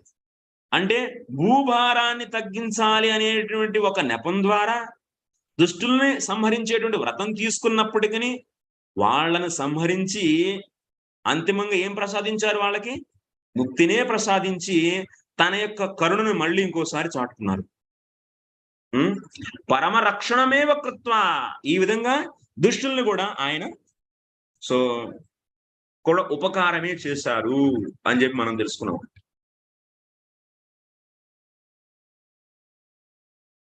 అయితే మరి భగవంతుడు ఉన్నప్పుడు దుష్టులకి ఆ విధంగా ముక్తి అనేది ప్రసాదించబడింది, బానే ఉంది. మరి ఆయన వెళ్ళిపోయిన తర్వాత ఏంటి సంగతి? ఆయన తిరోభవించిన తర్వాత సంగతి ఏంటి? మరి వాళ్ళకు ఆ తర్వాత మనందరం రాబోతున్నాం, మనం వచ్చిన మన కోసం ఆయన ఏం చేశారు అంటే, మన కోసం కూడా ఒక ప్లాన్ చేశారు. ఇప్పుడు ఒక తండ్రి ఉన్నాడు అంటే ఏం చేస్తారు ఆయన? తను ఉన్నప్పుడు బిడ్డలను బాగానే పోషిస్తారు, వాళ్ళకి కావలసిన అన్ని అమరుస్తారు. వాళ్ళకి ఎంత మమకారం ఉండిద్ది అంటే, సో ఎంత మమకారం ఉండిద్ది అంటే, ఇక మనం వాళ్ళు వెళ్ళిన తర్వాత కూడాను తన పిల్లల కోసం ఏం చేయాలి అని చెప్పి పరితపిస్తూ ఉంటారు. అదే విధంగా భగవంతుడు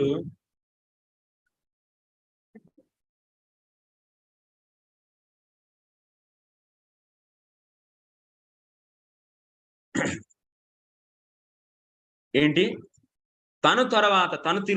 తను లీలలు పూర్తి చేసిన తర్వాత మిగతా వచ్చిన వారికి ఏం చేయాలి అనేటువంటి ఒక విషయం కోసం, వాళ్ళ కోసం మన కోసం ఏం చేశారు అనేది కూడా ఇక్కడ వివరించబడింది. ఏంటయ్యా అంటే,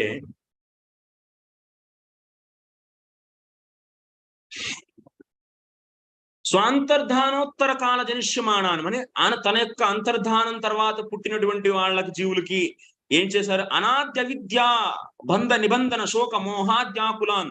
మనం అనాది కాలం నుంచి మనం ఎప్పుడో ఎక్కడి నుంచో కింద ఊడిపడలేదు. అలా ఎవరు అనుకుంటారు మీరంతా మనం పైనుంచి ఎక్కడి నుంచి ఊడిపడ్డామని. ఎక్కడి నుంచి ఊడిపడలా.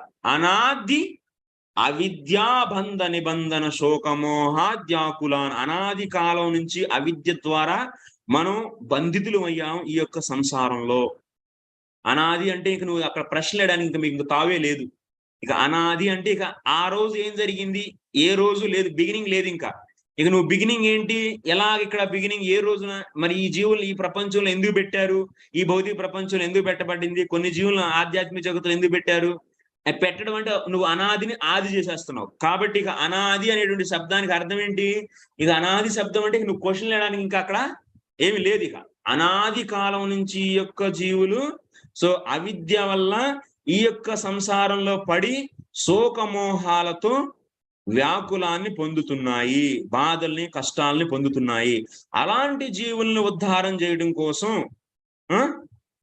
అలాంటి జీవులను ఉద్ధరించడం కోసం మళ్ళీ శాస్త్రాల్లో చెప్పబడినటువంటి అంటే మునుల ద్వారా పాడబడినటువంటి భగవంతుడి యొక్క యశస్సుని ధారణ చేయడం కోసం, ఏంటి, మునుల ద్వారా పాడబడినటువంటి భగవంతుడి యొక్క యశని ధారణ చేయడం కోసం ఏం చేశారు ఆయన? సో కృష్ణుడు ఏం చేశారు? తన రాబోయే జీవుల కోసం ఏం చేశారు? తన యొక్క మిత్రుడు, తన యొక్క ప్రియ మిత్రుడు ఎవరు? అర్జునుడు. ఆయనకి స్వయంగా శ్రీకృష్ణ భగవానుడే స్వయంగా ఏం కలిగించారు? స్వయంగా తనే శోకము మోహాన్ని కలిగించారనమాట. యాక్చువల్గా అర్జునుడు సాక్షాత్ ఎవరు? నరుడవి భగవంతుడి యొక్క సహచరుడు. ఆయనకి ఎటువంటి మోహం ఉండదు. కానీ మనకు భగవద్గీతని ఇవ్వడం కోసం అర్జునుడికి, తన మిత్రుడు, ప్రియమిత్రుడైనటువంటి అర్జునుడికి మోహాన్ని కలిగించి, ఆ మోహం ద్వారా అర్జునుడు ప్రశ్నలు అడిగితే ఆ ప్రశ్నలకి ఉత్తరాలు ఇస్తూ తద్వారా ఆయన ఏం చేశారు? మనకి గీతోపదేశాన్ని చేశారు. శ్రీకృష్ణ భగవానులు గీతోపదేశాన్ని చేశారు. ఎందుకోసం? తను వెళ్ళిన తరువాత రాబోయేటువంటి మన కోసం, తను అంతర్ధానం అయిపోయిన తర్వాత రాబోయేటువంటి జీవుల కోసం, ఆ జీవుల్ని సంసార సాగరం నుంచి ఉద్ధరించడం కోసం ఈ భగవద్గీతని ప్రసాదించారు మనకి. ఈ విధంగా సదా భగవంతుడు మనకి కృపనే ప్రసాదిస్తాడు. ఈ యొక్క భగవద్గీత ఎలాంటిదయ్యా? కాండత్రయం. ఇక్కడి నుంచి రాసుకోండి, మీరు ఇక్కడి నుంచి రాయడం స్టార్ట్ చేయండి కొంచెం. ఈ భగవద్గీతలో 3 కాండాలు ఉన్నాయి. 3 కాండాలు. ఏంటయ్యా 3 కాండాలు అంటే 6 అధ్యాయాల్ని ఒక కాండంగా మనం అని అనుకుంటాం. 6 అధ్యాయాలు ఒక కాండం. మొత్తం ఎన్ని కాండాలు ఉన్నాయి? 3 కాండాలు. మొదటి కాండం ఏంటి? మొదటి 6 అధ్యాయాల యొక్క పేరు నిష్కామ కర్మయోగ. మొదటి 6 అధ్యాయాలు ఏంటి? ఆ యొక్క కాండం, మొదటి కాండం ఏంటి? నిష్కామ కర్మయోగ. మరి రెండో కాండం భక్తి యోగ, మూడో కాండం జ్ఞానయోగ. ఈ విధంగా 3 కాండాలు కలిగినటువంటి ఈ గ్రంథం ఈ భగవద్గీత. మళ్ళీ సర్వవేద తాత్పర్య పర్యవసిత అర్ధ రత్నాలంకృతం, అంటే సమస్త వేదాల యొక్క తాత్పర్యం ఏదైతే ఉందో ఆ తాత్పర్యాలతో ఈ యొక్క గ్రంథం అలంకరించబడింది. అంటే వేదాల యొక్క తాత్పర్యం అనేది ఒక రత్నం అనుకో. ఇప్పుడు మనం సింహాసనాన్ని ఏం చేస్తాం? రత్నాలతో అలంకరిస్తామా లేదా? సో సింహద్వారాన్ని, సింహాసనాన్ని, ఏదైనా ఆభరణాలని మనం రత్నాలతో అలంకరిస్తాం. ఈ యొక్క భగవద్గీత రత్నాలతో అలంకరించబడింది. ఎటువంటి రత్నాలు? ఏం రత్నాలు అవి? ఆ రత్నాలు ఏంటి?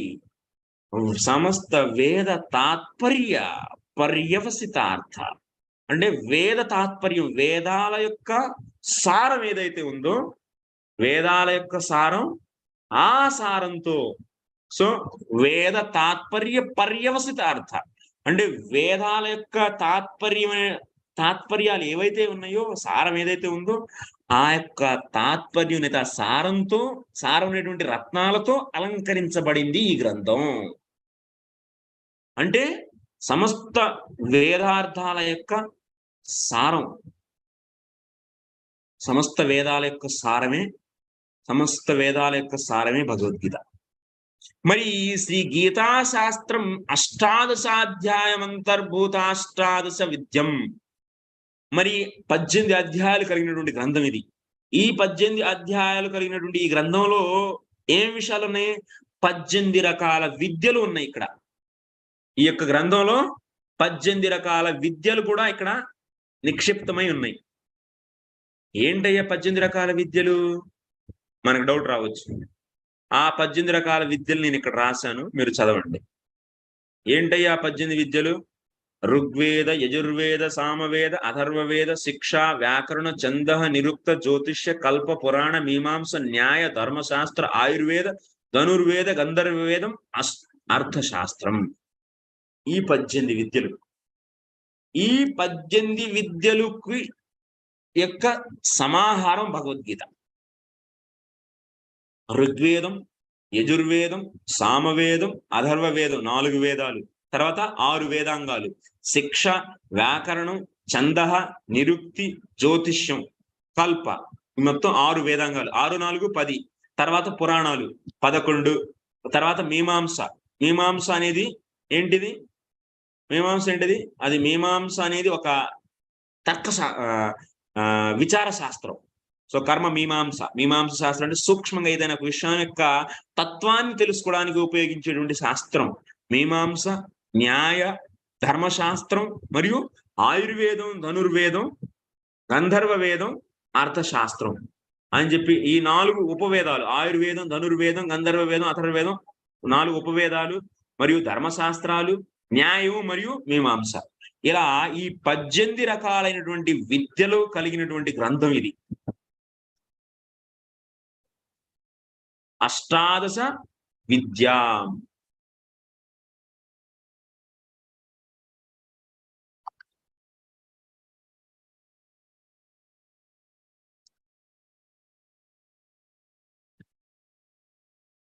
అయితే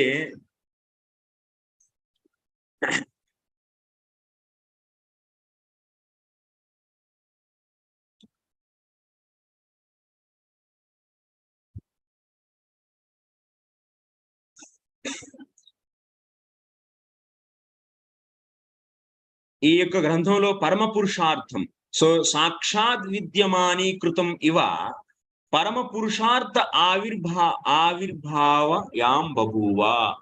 భగవంతుడు ఏం చేశారు? ఈ యొక్క భగవద్గీతను ప్రకటింపజేశారు. సాక్షాత్తు శ్రీకృష్ణ భగవానుడే తన యొక్క వాణి ఇది, ఈ యొక్క భగవద్గీత. సో ఇందులో ఏంటి? మన యొక్క పరమ పురుషార్థం, మనం చేరుకోవలసినటువంటి మన యొక్క లక్ష్యం అనేటువంటి విషయం ఈ యొక్క గ్రంథంలో స్పష్టంగా చెప్పబడింది. మనం చేరుకోవాల్సిన లక్ష్యం ఏంటి? భగవంతుడి పట్ల శుద్ధ భక్తిని ప్రాప్తించుకోవడం. ఇదే మన యొక్క లక్ష్యం. ఈ యొక్క లక్ష్యాన్ని క్లియర్ గా చెప్పబడింది ఇక్కడ. సో ఓకే, ఇప్పుడు మొత్తం ఎన్ని మనకి మొత్తం 3 భాగాలు ఉన్నాయి ఇందులో, 3 కాండాలు. సో ఒక్కసారి నేను గీస్తాను, బొమ్మ గీసి చెప్తాను. ఇక్కడ నుంచి కొంచెం ఇంకా ఇక్కడ టెక్నికల్ స్టార్ట్ అవుతుంది. టెక్నికల్ గా ఉంటాయి కొన్ని.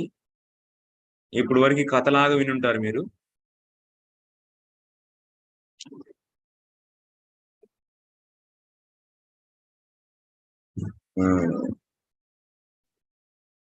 GSL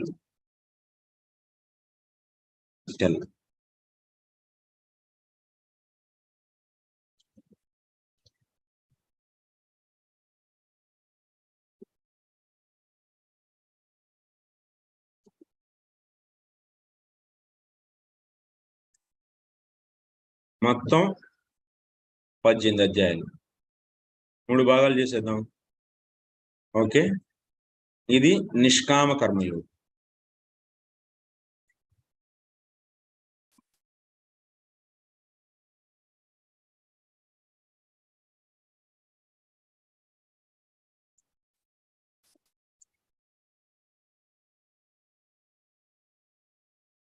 ఈ మొదటి 6 అధ్యాయాలు, 1 నుంచి 6, మరి 7 నుంచి 12, 13 నుంచి 18. మరి ఈ మధ్య భాగం ఏంటి? భక్తి యోగం.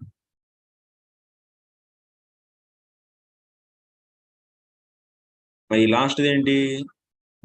జ్ఞాన యోగం.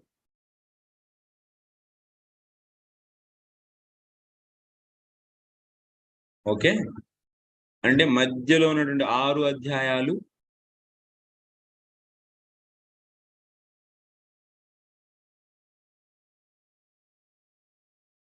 ఒకటి, 2, 3, 4, 5, 6, ఈ 6 అధ్యాయాలు. అంటే ఇది 7వ అధ్యాయం, 8, 9, 10, 11, 12. ఈ మధ్యలో ఉన్నటువంటి ఈ 2 అధ్యాయాలు అంటే 9, 10. అంటే నువ్వు ఈ భాగం 9వ అధ్యాయం, 10వ అధ్యాయం.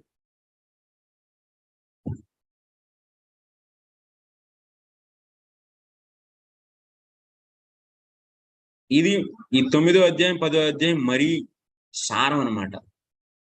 ఇక్కడేంటి? శుద్ధ భక్తి. శుద్ధ భక్తి ఇక్కడ చెప్పబడింది. అంటే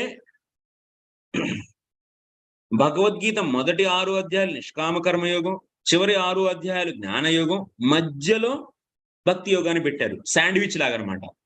అంటే మనం మంచిగా ఏదైనా టేస్టీ వస్తువుని ఏం పెడతారు? శాండ్విచ్ పైన కింద ఏం పెడతారు? బ్రెడ్ పెడతారు. బ్రెడ్ పెట్టి మధ్యలో సో మెయిన్ మెటీరియల్ మధ్యలో పెడతారు. అలాగే భగవద్గీత ఒక శాండ్విచ్ అనుకోండి. ఇటు సైడ్ నిష్కామ కర్మయోగం పైన, కింద వచ్చేసి జ్ఞానయోగం, మధ్యలో అసలైన భాగం భక్తి యోగాన్ని పెట్టారు. అలా పెట్టడానికి కారణం ఏంటి? దానికి కూడా కారణం ఉంది యాక్చువల్లీ. సో విశ్వనాథ చక్ర ఠాకూర్ గారు స్వయంగా చెప్తున్నారు. సో ఠాకూర్ గారి చెప్పే విషయం ఏంటి అంటే, తత్రాపి భక్తి యోగస్య అతి రహస్యత్వాత్ ఉభయ సంజీవకత్వేన అభ్యర్హితత్వాత్ సర్వ దుర్లభత్వాత్ మధ్యవర్తీకృత. భగవద్గీత మధ్యలోనే భక్తి యోగాన్ని పెట్టడానికి కారణాలు రాసుకోండి. భగవద్గీతకి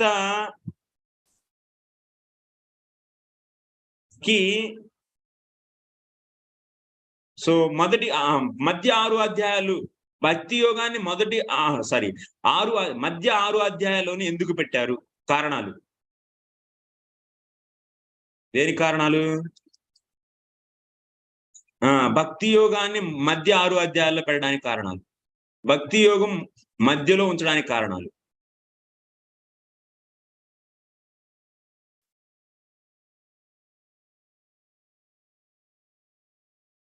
ఏంటి కారణాలు? 1,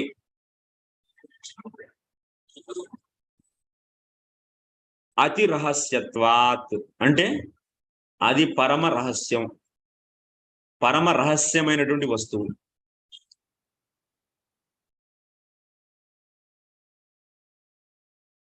రహస్యమైన వస్తువు ఎప్పుడైనా సరే నువ్వేం చేస్తావు? దాచిపెడతావు. చివరా మధ్యలో పెట్టవు, ఎక్కడ పెడతావు? మధ్యలో పెడతావు, అవునా కదా? నీ దగ్గర ఒక 100 రూపాయలు ఉంటే బట్టలు ఎక్కడ మధ్యలో పెడతావా లేదా పైన పెట్టేస్తావా? ఈశ్వరపురి ప్రభు మధ్యలో పెడతావా? అచ్చా, ఈశ్వర ప్రభు మధ్యలో పెడుతున్నారు కాబట్టి మనందరం కూడా ఒప్పేసుకోవాలి. ఓకే, పరమ రహస్యత్వాత్. ఏదైనా సరే రహస్యమైంది ఎప్పుడైనా సరే దాచి పెడతాం. ఇటు కానీ అటు కానీ పెట్టడం, మధ్యలోనే పెడతాం, దాచి పెడతాం. ఇలా ఒకటి. నెక్స్ట్ ఉభయ సంజీవకత్వాత్. భక్తి యోగస్య అతి రహస్యత్వాత్ ఉభయ సంజీవకత్వాత్. నిష్కామ కర్మయోగము మరియు జ్ఞానయోగము రెండూ కూడాను భక్తి యోగం యొక్క సహాయం లేకుండా తన ఫలాన్ని సిద్ధింప చేయలేవు. ఏంటి? నిష్కామ కర్మయోగము మరియు జ్ఞానయోగము రెండూ కూడాను భక్తి యోగము యొక్క సహాయం లేకుండా ఫలితాన్ని ఇవ్వలేవు. అంటే ఉభయ సంజీవకత్వాత్, ఒక సంజీవం లాంటిది అనమాట. ఏంటి? భక్తి యోగం. దేనికి? నిష్కామ కర్మయోగానికి, జ్ఞానయోగానికి. అందుకనే మనం వింటాం, ఎవరు? వ్యాస భగవానుడికి మన నారదముని చెప్తారు 1వ అధ్యాయం 1వ స్కందం 5వ అధ్యాయంలో, నైష్కర్మ్యమప్యచ్యుత భావ వర్జితం నశోభతే జ్ఞానమలం నిరంజనం కుతః పునః శశ్వత భద్రమీశ్వరే నచార్పితం కర్మ యదప్య కారణం. అయ్యా, ఓ వ్యాసదేవుడా, ఏమనుకుంటున్నావు నువ్వు ఈ భక్తి గురించి? ఈ భక్తి అనేది ఎవరికైతే లేదో అటువంటి భక్తి లేనటువంటి జ్ఞానం వ్యర్థం. నైష్కర్మ్యమప్యచ్యుత భావం వర్జితం నశోభతే జ్ఞానమలం నిరంజనం. భగవంతుడు అచ్యుత భావం అంటే భక్తితో లేనటువంటి జ్ఞానం కూడా ఏంటి? నశోభతే అంటే శోభనివ్వదు, అంటే తన యొక్క ఫలితాన్ని ఇవ్వదు. జ్ఞానం యొక్క ఫలితం ఏంటి? జ్ఞానం యొక్క ఫలం ఏంటి? జ్ఞానం మనకేమిస్తుంది? జ్ఞానం అంటే మీరు ఏం అర్థం చేసుకోవాలి? బ్రహ్మ జ్యోతిలో విలీనం కావడానికి ఉపయోగపడేటువంటి దాన్నే జ్ఞానం అంటారు. ఓకే, సో బ్రహ్మ జ్యోతిలో విలీనం అవడానికి కారణం అవుతుంది, అదే ఫలితం, బ్రహ్మ ప్రాప్తి. జ్ఞానం యొక్క ఫలితం ఏంటి? బ్రహ్మ ప్రాప్తి. జ్ఞానయోగం ఒకవేళ భక్తితో కూడందైతే, కేవలం శుద్ధమైన అంటే క్లీన్ గా కేవలం జ్ఞానయోగం అయితే, దాని నుంచి ఎప్పటికీ కూడాను నీకు బ్రహ్మ ప్రాప్తి కలగనే కలగదు. అదేవిధంగా నిష్కామ కర్మయోగం యొక్క ఫలం ఏంటి? నిష్కామ కర్మయోగం యొక్క ఫలం ఏంటయ్యా చెప్పండి? నిష్కామ కర్మయోగం యొక్క ఫలం ఏంటి? మామిడికాయ? మామిడి పండు అయితే కాదు నిష్కామ కర్మయోగ ఫలం. మామిడి పండు లేకపోతే నిమ్మ పండు, జామ పండు ఇవి కాదు. నిష్కామ కర్మయోగం యొక్క ఫలం ఏంటి అంటే అంతఃకరణ శుద్ధి. రాయండి అమ్మా, అయ్యా రాయండి అయ్యా. అంతఃకరణ శుద్ధి.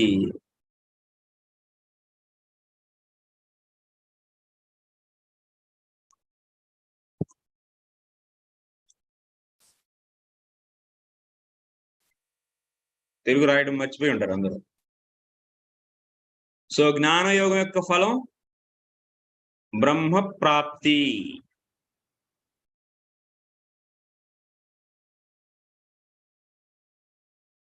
మరి భక్తి యోగం యొక్క ఫలం సో ప్రేమ, భగవత్ ప్రేమ. ఓకే, సో జ్ఞానయోగం, నిష్కామ కర్మయోగం జీవం లేని వాళ్ళు అయిపోతారు ఒకవేళ భక్తి యోగం లేకపోతే. అందుకోసం ఈ రెండిటికి ఆధారం భక్తి యోగం అని చెప్పడం కోసం దాన్ని ఆ రెండు యోగాల మధ్యలో పెట్టడం జరిగింది. రాసుకోండి. నిష్కామ కర్మయోగానికి మరియు జ్ఞాన యోగానికి ఆధారం జీవం, భక్తి కాబట్టి ఆ విషయాన్ని తెలియజేయడం కోసం ఈ భక్తి యోగాన్ని ఆ రెండు యోగాల మధ్యలో పెట్టడం జరిగింది. ఇది రెండో కారణం. మీరు ఒకవేళ ఇప్పుడు రాయలేకపోతే ఏం బాధపడద్దు, మళ్ళీ వీడియోని రివైజ్ చేసి రెండోసారి విని రాసుకోండి. ఓకే, మరి ఇంకా మూడో విషయం ఏంటయ్యా? మూడో విషయం ఏంటి? మూడో కారణం ఏంటి? ఈ మధ్యలో ఉంచడానికి కారణం భక్తి యోగాన్ని ఈ యొక్క గ్రంథం యొక్క మధ్యలోనే మధ్య 6 అధ్యాయాల్లోని ఈ గ్రంథం చర్చించడానికి కారణం ఏందయ్యా అంటే ఇంకోటి సర్వ దుర్లభత్వాత్. అంటే అది అందరికీ అంత ఈజీగా దొరకదు. భక్తి అనేది చాలా కష్టం దొరకడం. మనం అనుకుంటాం కానీ భక్తి చాలా సులువు. యాక్చువల్లీ అది దొరకడం అనేది చాలా కష్టం. అంటే ఒకవేళ నీకు దొరికింది అంటే నువ్వు ఎంతో సుకృతం చేసుకున్నట్టే. అంటే సుకృతం అంటే నువ్వు చేసుకుంది కాదు, ఎవరో మహానుభావులు మహాసాధువుల యొక్క అహైతిక కృప వల్లే మనకు భక్తి దొరుకుతుంది.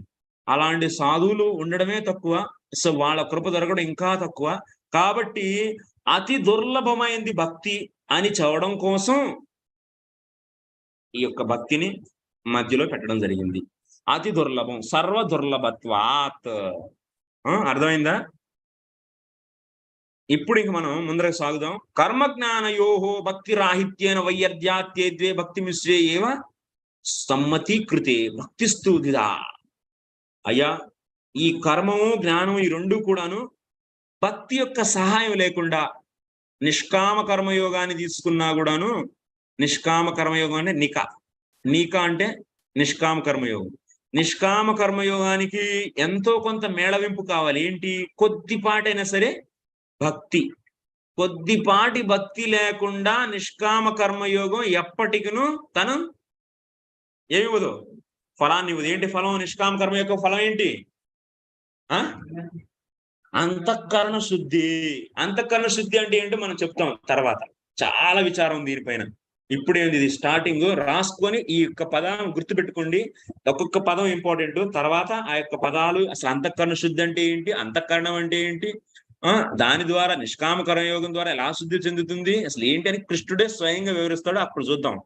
దానికి భక్తి సహాయం లేకుండా, నిష్కామ కర్మయోగానికి భక్తి సహాయం లేకుండా, సో నిష్కామ కర్మయోగం ఫలాన్ని ఇవ్వదు. కాబట్టి సో నిష్కామ కర్మయోగంలో కూడా ఏం మేళవింపు ఉంది, ఏం మిశ్రం ఉంది?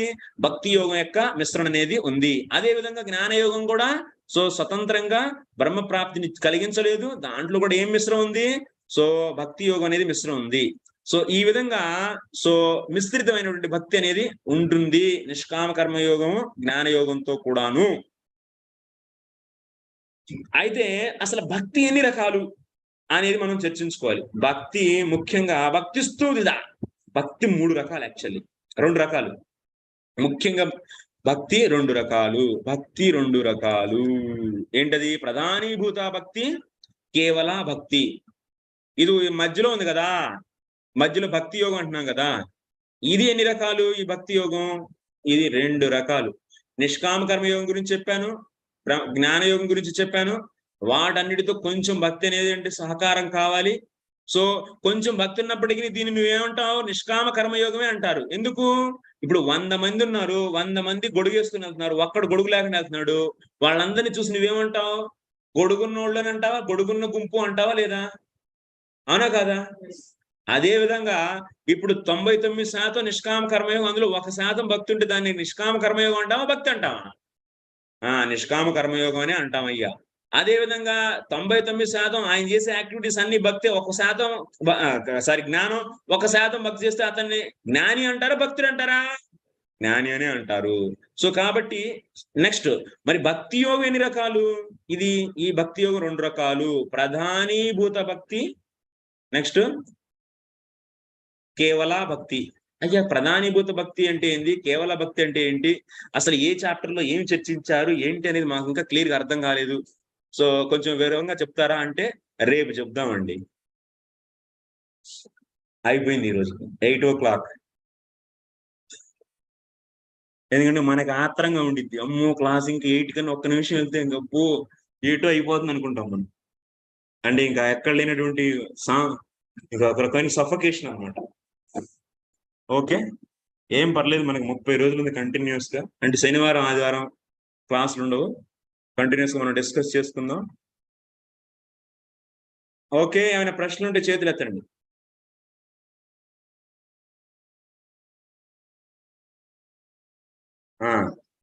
ఎత్తండి, అందరు ఎత్తండి చేతులు. ప్రశ్నలు కామెంట్లు ఏమైనా అర్థం కాలేదు, అసలు ఏంటి అంత పైన వెళ్ళిపోయిందా లేకపోతే ఏమైనా లోనికి వెళ్తుందా?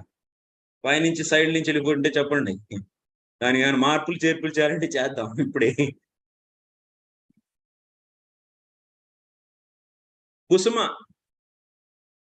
గంధ జాహ్నవి మాతాజీ, కుసుమ గంధ జాహ్నవి మాతాజీ చెప్పమ్మా. హరే కృష్ణ ప్రభు, ధన్వత్ ప్రణాత్ ప్రభు. మీరు ఒక్క నిమిషం ఉండండి, ఒక్క నిమిషం ఉండండి మాతాజీ, ఒక్క నిమిషం ఉండండి.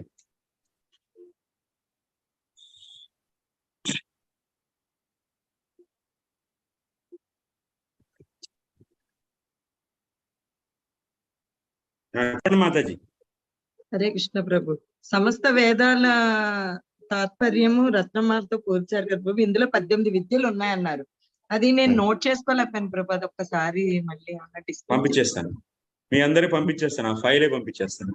ఓకే ప్రభు. హరే కృష్ణ. థ్యాంక్ యూ ప్రభు. ఎస్. నెక్స్ట్ రవికుమార్ ప్రభు.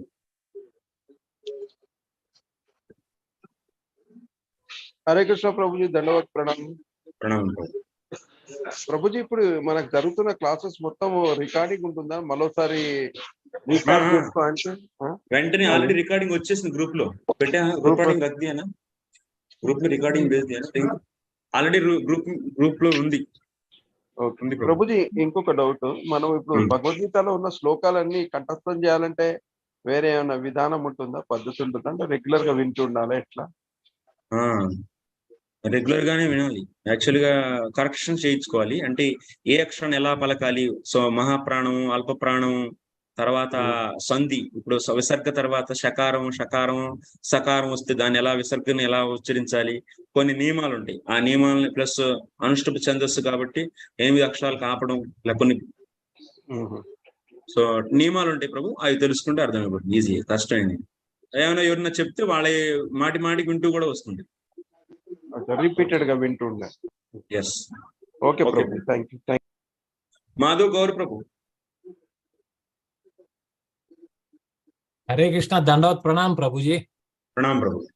మీరు 10 రోజులు మాకు చాలా జ్ఞానాన్ని ప్రసాదించారు కాబట్టి ఈ రోజు మీ క్లాసు వినడం వల్ల మేము ఇంకా హ్యాపీగానే ఫీల్ అవుతున్నాం. కష్టంగా అనిపించలేదు. అంటే 10 రోజులు మీరు ఆల్రెడీ ఇచ్చేసారు మాకు మంచి ఫ్లేవర్ ఇదివరకే. అంచేత మాకు పర్వాలేదు. కానీ చాలా కొత్త విషయాలన్నీ మీరు వివరిస్తున్నారు. మాకు చాలా సంతోషంగా ఉంది. 6 అధ్యాయాలు, 3 కాండాలు. ఫస్ట్ నిష్కామం అంటారు, భక్తి యోగం, మధ్యలో ఎందుకు భక్తి యోగం పెట్టారు, ఇవన్నీ కూడా చెప్పారు. లాస్ట్ మీరు మంచి క్వశ్చన్స్ వేస్తూ క్లోజ్ చేశారు. ప్రధాని భూతసి భక్తి, కేవల భక్తి అంటే కొంచెం ఏదో ఐడియా అనేది వింటున్నాం, కానీ ఫస్ట్ టైం వింటున్నాం. ప్రధాని భూత భక్తి రేపు చెప్తానన్నారు. చాలా సంతోషం ప్రభు. Thank you very much. Hare Krishna. So Murali Govind ప్రభు చెప్పండి ప్రభు. హరే కృష్ణ ప్రభుజీ, దండవత్ ప్రణాం. ప్రణాం ప్రభు. మొదటి రోజే మీరు 30 రోజుల తాలూకా మొత్తం ఉత్సాహాన్ని అంతటినీ కూడా పూర్తిగా లోడ్ చేశారు ప్రభు. అంటే అందరికి ఒక సెషన్ కూడా విడిచిపెడితే ఏమైనా మిస్ అవుతామేమో అన్నంత ఎక్సైట్మెంట్ ఉంది ఇప్పుడు. యాక్చువల్లీ నిజంగానే మిస్ అయిపోతారు ప్రభు. అందులో ఎందుకంటే అందులో యాక్చువల్ కాన్సెప్ట్స్ ఏవైతే మనం ఎక్స్ప్లెయిన్ చేస్తామో అది ఒకవేళ మనం వినలేదు అంటే ఇంకా అది ఆ యొక్క గ్యాప్ ఎప్పటికీ ఉండిద్ది. అది మొత్తం కోర్సు మొత్తం అది రిఫ్లెక్ట్ అవుతూనే ఉండిద్ది. మిస్ అయిపోయింది. కాబట్టి ఒకవేళ మీరు ఎవరైనా రాలేకపోతే ప్రత్యక్షంగా క్లాసులో, సో వెంటనే ఆ వీడియోని వినేసేయండి. ఆ రోజే నెక్స్ట్ క్లాస్ స్టార్ట్ అవబోయే ముందరే వినేసేయండి.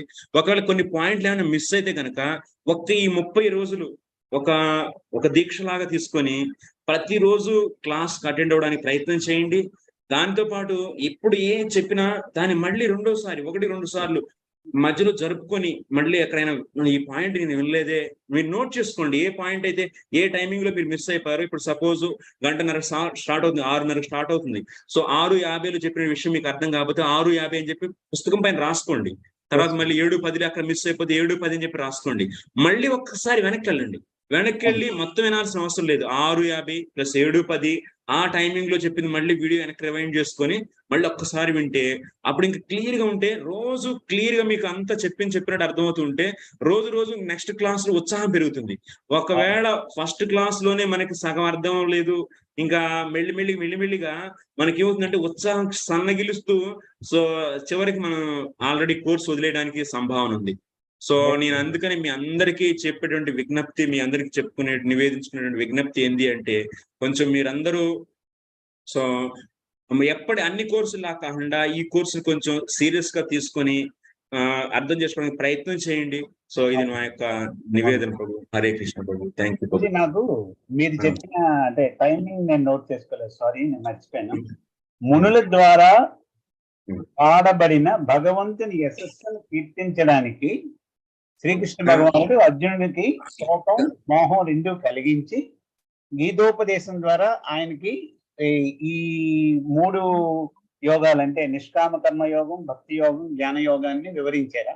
అది మనకి రాబోయే జీవులు ఎలా చెప్పాలి అంటే దాన్ని శ్రీకృష్ణ భగవానులు వారు ఈ యొక్క గీతాన్ని, భగవద్గీతని మనకి అందించారు. సో ఎందుకోసం 2 కారణాలు యాక్చువల్లీ.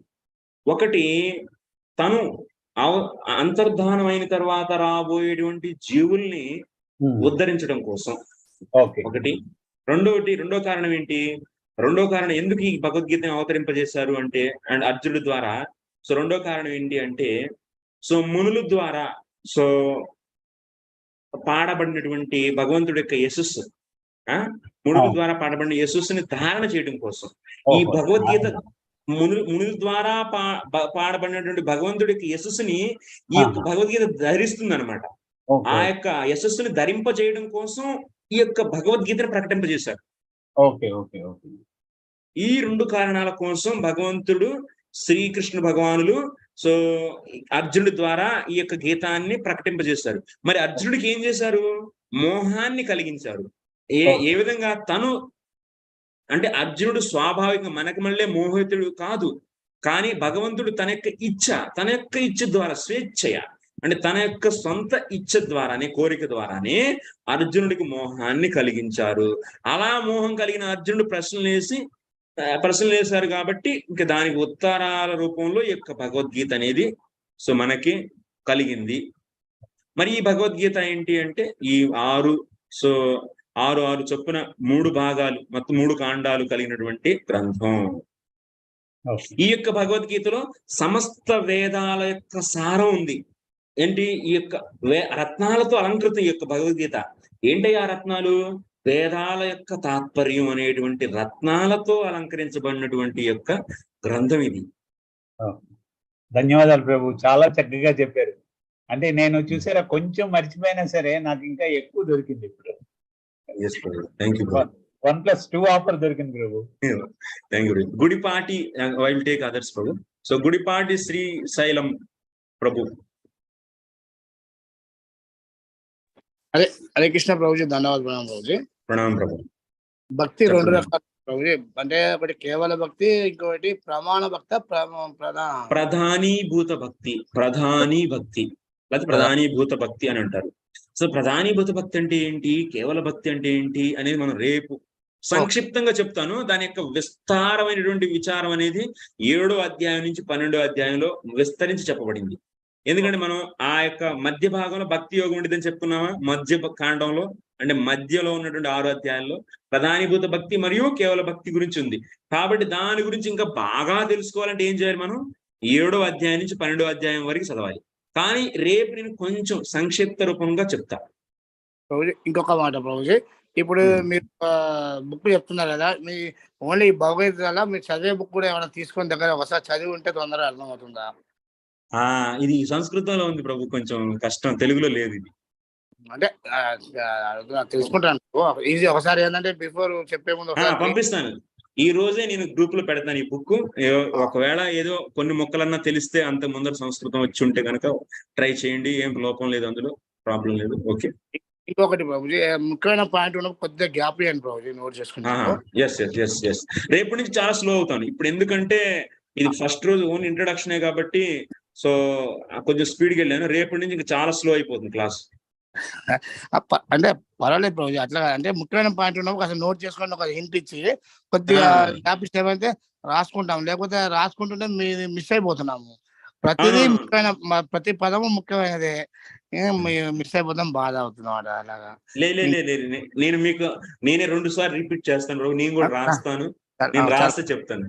చాలా బాగా అర్థం విధంగా చెప్తున్నా. చాలా థ్యాంక్స్ ప్రభుజీ, కృతజ్ఞతలు. హరే కృష్ణ. హరే కృష్ణ. హరే కృష్ణ. ఉరుక్రమ పరమేశ్వర. సో ఎవరైనా వెళ్ళాలి అనుకుంటే వెళ్ళొచ్చమ్మా. 8ంటికి అయిందంటే క్లాస్ అయిపోయినట్టే. 8 తర్వాత అంటే ఎప్పుడైనా ఒకవేళ 5 నిమిషాలు ఎక్స్ట్రా చెప్పాలి అంటే నేను చెప్తాను మీకు ముందరగానే. సో 5 నిమిషాలు నేను ఎక్స్ట్రా తీసుకోబోతున్నానని. ఒకవేళ ఏం చెప్పలేదు అంటే అర్థం అయిపోయినట్టే క్లాస్. ఇంకా వెళ్ళాలి అనుకునే వాళ్ళు వెళ్ళిపోవచ్చు. కానీ ప్రశ్నలు ఏమైతే అడుగుతున్నారో అది వినాలి, మేము కూడా తెలుసుకోవాలనుకుంటున్నాం. మాకు అలాంటి కొన్ని ప్రశ్నలు, మాకు రాని ప్రశ్నలు వేరే వాళ్ళకి వస్తున్నాయి, అయితే అవి వినాలనుకుంటున్నాం అనుకునేవాడు ఉండొచ్చు. సో కాబట్టి ఎవరైనా ఇంక వెళ్ళాలి అనుకుంటే వెళ్ళిపోవచ్చు.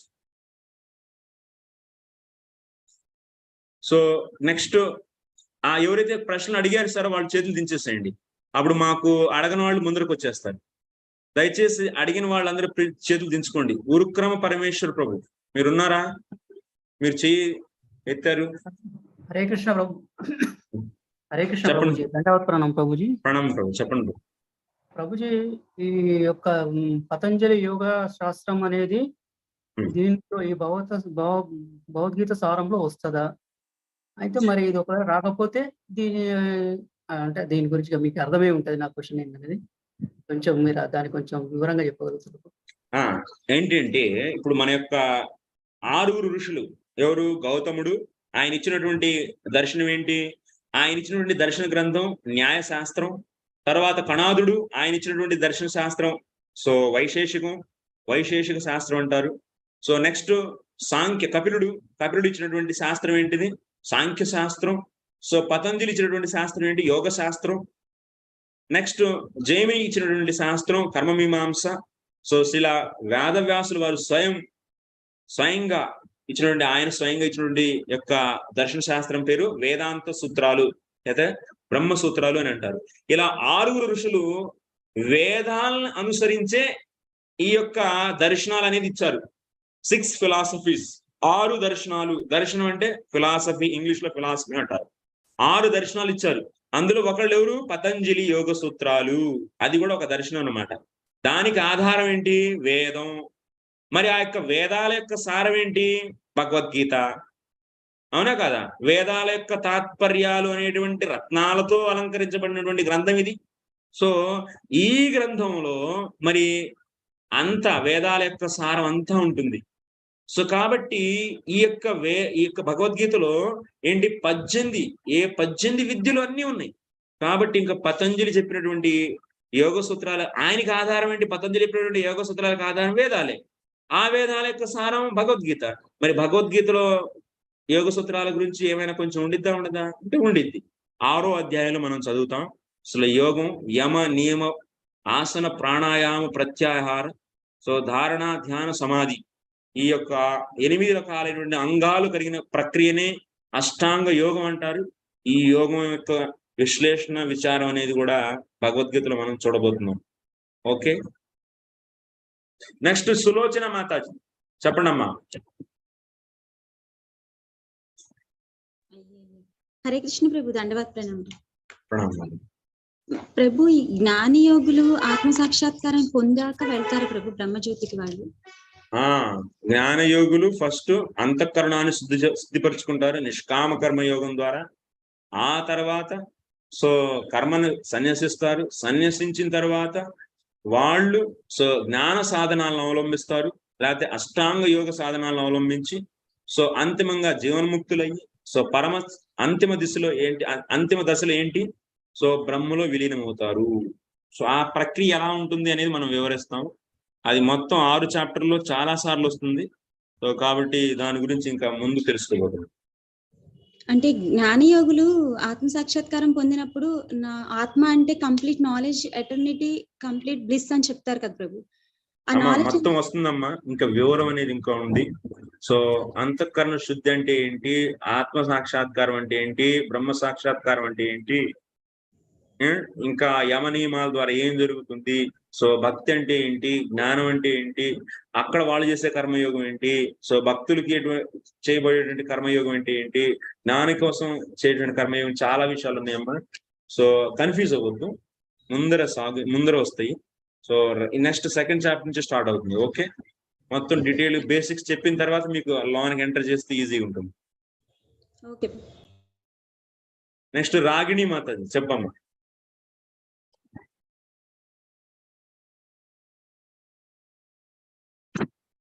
అన్మ్యూట్ చేయండి అమ్మా. Okay, Yes. దండవరణ మహారాజ్ ఇప్పుడు వినబడుతోందా అండి? వినపడుతుందండి. ఓకే, మీరు భక్తి యోగంలోని 9 and 10 మధ్యలోని చాలా ఎసెన్స్ ఇస్ ప్యూర్ భక్తి అండ్ ప్యూర్ భక్తి ఫర్ 2 బేసిక్ రీజన్స్. ఒకటి అరహస్యం, 2 ఉభయ సంజీవని. అతి రహస్యం ఒకటే మాట చెప్పి ఊరుకున్నావు. Is it absolute truth? అతి రహస్యం What అంటే is సీక్రెట్. మీరు ఏం చెప్పలేదు దాని గురించి. అమ్మ, భక్తి రహస్యమైనటువంటి వస్తువు, అందుకోసమే దాన్ని దాచిపెట్టారు. మధ్యలో పెట్టేసి జ్ఞానము నిష్కామ కర్మయోగాలకు మధ్యలో పెట్టింది. రహస్యమై అమ్మ భక్తి రహస్యమైంది. ఎందుకు అంటే భక్తి రహస్యమైంది ఎందుకంటే అది భగవంతుడు అంత ఈజీగా తన పైన కంట్రోల్ ఎవరికి ఇవ్వదలుచుకోలే. ఎవరైతే భక్తి ఇచ్చేసాడు అంటే అర్థం ఏంటి? తన పైన అధికారాన్ని ఇచ్చేసినట్టే. ఎందుకు భగవంతుడు అంత ఈజీగా ఇవ్వడు? దానికి ఎవరైతే పూర్తిగా భగవంతుడు శరణాగతులు అవుతారో వాళ్ళకే లభిస్తుంది. కాబట్టి అది చాలా రహస్యమైంది. The secret of all the secret, పరమ గుహ్యం. Did he reveal at any point of time? చెప్పలేదమ్మా, ఇప్పుడు నువ్వు అడిగిన తర్వాత చెప్పా. ఓకే, కాదు, ఎవరికైనా ఎప్పుడైనా రివీల్ చేశారా ఆయన? చేశారు. వాళ్ళు ఎవరికి ఉద్ధవుడికి చెప్తారు కదా, సో నీకు అసలైన భక్తి తెలుసుకోవాలంటే నువ్వు వెళ్ళి అక్కడ గోపికల్ని కలు, అప్పుడు నీకు అర్థమవుతుంది. సో కృష్ణుడు ఇప్పుడు చెప్తారు కదా, అర్జునుడు కూడా చెప్తారు. ఎస్, రాధా మాతాజీ. హరే కృష్ణ ప్రభుజీ, దండవత్ ప్రణామాలు ప్రభుజీ. చాలా బాగా ఎక్స్ప్లెయిన్ చేశారు. నాకు ఎక్స్ప్రెస్ ఎక్కడ డౌట్ వచ్చిందంటే, ప్రీఫేస్ స్టార్టింగ్ లో మీరు ఫస్ట్ ఒక భక్తి అంటే వినమ్రతతో కూడిన భక్తి ఒకటి, నెక్స్ట్ ఆశీస్సులతో వచ్చిన భక్తి, 2 కలిసి ఒక చోట ఉండొచ్చు అన్నారు కదా. భక్తి కాదది, మంగళాచరణం. మంగళాచరణము ఇలా 3 రకాలుగా ఉంటాయి. ఫస్ట్ ఒకటి వినమ్రతో, నెక్స్ట్ ఏమో ఆశీర్వచనంతో ఉంటే కలిసి ఉంటుంది అన్నారు కదా. మూడోది ఏంటండి ప్రభు? వస్తు నిర్దేశాత్మకం. ఫస్ట్ ఏంటిది? నమస్కారాత్మకం. నమస్కారాత్మకం అంటే ఆ శ్లోకం ద్వారా నమస్కరిస్తున్నారు ఎవరు? రచయితలు. ఎవరైతే గ్రంథాన్ని రచిస్తారో గ్రంథకర్త, సో తన యొక్క ఇష్ట దేవతకి నమస్కరించి గ్రంథాన్ని ఆరంభిస్తారు. అలా నమస్కరించడం కోసం రాయబడినటువంటి శ్లోకాన్ని నమస్కారాత్మక మంగళాచరణం అని అంటారు. ఓకే, నమస్కారం ప్రభుజీ. ఇంకో చిన్న క్వశ్చన్, థ్యాంక్స్ చెప్పినందుకు. ఇంకోటి, వినమ్రత భావం ఒకవేళ అదేంటి గురువులకి పరంపర వాళ్ళకి చూపించాలి, నమస్కారాత్మకం అమ్మా, నమస్కారాత్మకం అంటారు. ఇంకోటి వస్తు నిర్దేశాత్మకం, ఇంకోటి ఆశీర్వాదాత్మకం. ఓకే ప్రభు, thank you Prabhuji. Sripati Prabhu and రమా మాతాజీ. హరే కృష్ణ ప్రభుజీ, దండవత్ ప్రణామం. చాలా సంతోషం ప్రభు, చాలా బాగా చెప్పారు ప్రభు. మనం ముందు డిస్కస్ చేసినటువంటి శాస్త్ర ప్రమాణం కానీ వీటికి కానీ ఏమన్నా మనం ఎవరికైనా చెప్పాలి అంటే పీపీటీలు అట్లా ఏమన్నా ఉంటే మాకు చాలా సంతోషం ప్రభు. నాకు ఎందుకంటే చాలా మెమరీ తక్కువ, తెలుగు గుర్తు పెట్టుకోలేకపోతూ ఉన్నాను అక్కడక్కడ కొన్ని పదాలు. కాబట్టి అది ఏమన్నా హెల్ప్ చేయండి. అంటే తెలుగులో చదివాను ప్రభు, కానీ ఇంగ్లీష్ లో భక్తి వృక్ష తీసుకుంటున్న 2 years నుంచి తెలుగులో కొన్ని పదాలు నాకు దొరకట్లేదు ప్రభు. మీ యొక్క క్లాసు వినడం వల్లనే నేను చిన్నప్పుడు చదివినటువంటి ఆ యొక్క పదాలు కానీ అవి కానీ ఇప్పుడు నాకు గుర్తొస్తున్నాయి. చాలా బాగా చెప్తున్నారు ప్రభు. ప్రతి పదానికి తెలుగులో ఎలా ఉంటుంది అనేది చాలా అద్భుతంగా మీరు వర్ణించడం అంటారో, ఉచ్చరించడం అంటారో, చెప్పడం అంటారో. లేదు ప్రభు, నేను తెలుగు మానేసి కనీసం 20 ఏళ్ళు అయిపోయి ఉంటుంది. అదే ప్రభు, భగవంతుని యొక్క కృప అనేది ఉంటే మీరు అన్నట్లు చాలా మంది డివోటీస్లు చాలా భాషల్లో చెప్తూ ఉన్నారు. ఆ కొద్దిగా సాయం చేయండి ప్రభు, ఎందుకంటే నేను తెలుగులో క్లాసులు స్టార్ట్ చేస్తున్నాను ఈ ఫ్రైడే నుంచి. నాకు ఇవి తెలియాలి ప్రభు. నాకు పీపీటీ ఏదైనా ఉంటే కొద్దిగా సంతోషించు. పంపిస్తే చాలా సంతోషం ప్రభు. పీపీటీ నా దగ్గర అస్సలు లేదు ప్రభు. నాకు పీపీటీ చేసే అదే టీమే లేరు. చెప్పిన ఇన్ఫర్మేషన్ ఈ యొక్క ఇన్ఫర్మేషన్ అంతా మీరు ఒక రాశారు కదా ప్రభు, బాగా అనిపించింది.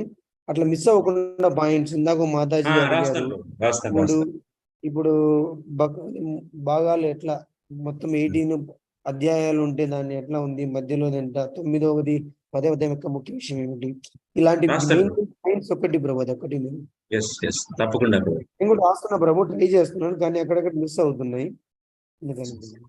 అంటే కొన్ని రోజులు 1-2 కోర్స్ తర్వాత ఆటోమేటిక్ అలవాటు అయిపోతారు. రెగ్యులర్ గా వస్తూ ఉంటే ఇంకా నాకు అలవాటు అయిపోయింది, మాట్లాడడం అలవాటు అవుతుంది ప్రభు. ఆఫీసు ఒకసారి 9-10 వరకు ఆఫీస్ ఉంటుంది, నాకు అది ఇబ్బంది. Okay try. హరే కృష్ణ. గుడిపాటి శ్రీశైలం ప్రభు వన్స్ అగైన్. హరే కృష్ణ ప్రభుజీ. మంగళాచరణము 3 రకాలు కదా. ఒకటి నమస్కారాత్మక మంగళాచరణం, ఆశీర్వాద. రెండవది ప్రభుజీ, సరే అర్థం కాలేదు ప్రభుజీ. రెండవది వస్తు నిర్దేశాత్మకం. వస్తు నిర్దేశాత్మక, వస్తువుని నిర్దేశిస్తుంది. ఆ మంగళాచరణంలో ఏమి నిర్దేశం అవుతుంది? వస్తువు అంటే ఈ యొక్క గ్రంథంలో చెప్పబడేటువంటి వస్తువును నిర్దేశిస్తే ఆ మంగళాచరణం ద్వారా అటువంటి మంగళాచరణాన్ని వస్తు నిర్దేశాత్మక మంగళాచరణం అని అంటారు. ప్రతి చాప్టర్ కూడా ప్రతి శ్లోకానికి కూడా ప్రభు మంగళాచరణము ఒకటే, పుస్తకం మొత్తానికి ఒకటే స్వరం. అంతేనా ప్రభు? Thank you thank you. Hare Krishna. చాలా చాలా ధన్యవాదాలు మీ అందరికీ. సో ఓకే, పద్మాకర్ ప్రభు చెప్పండి ప్రభు.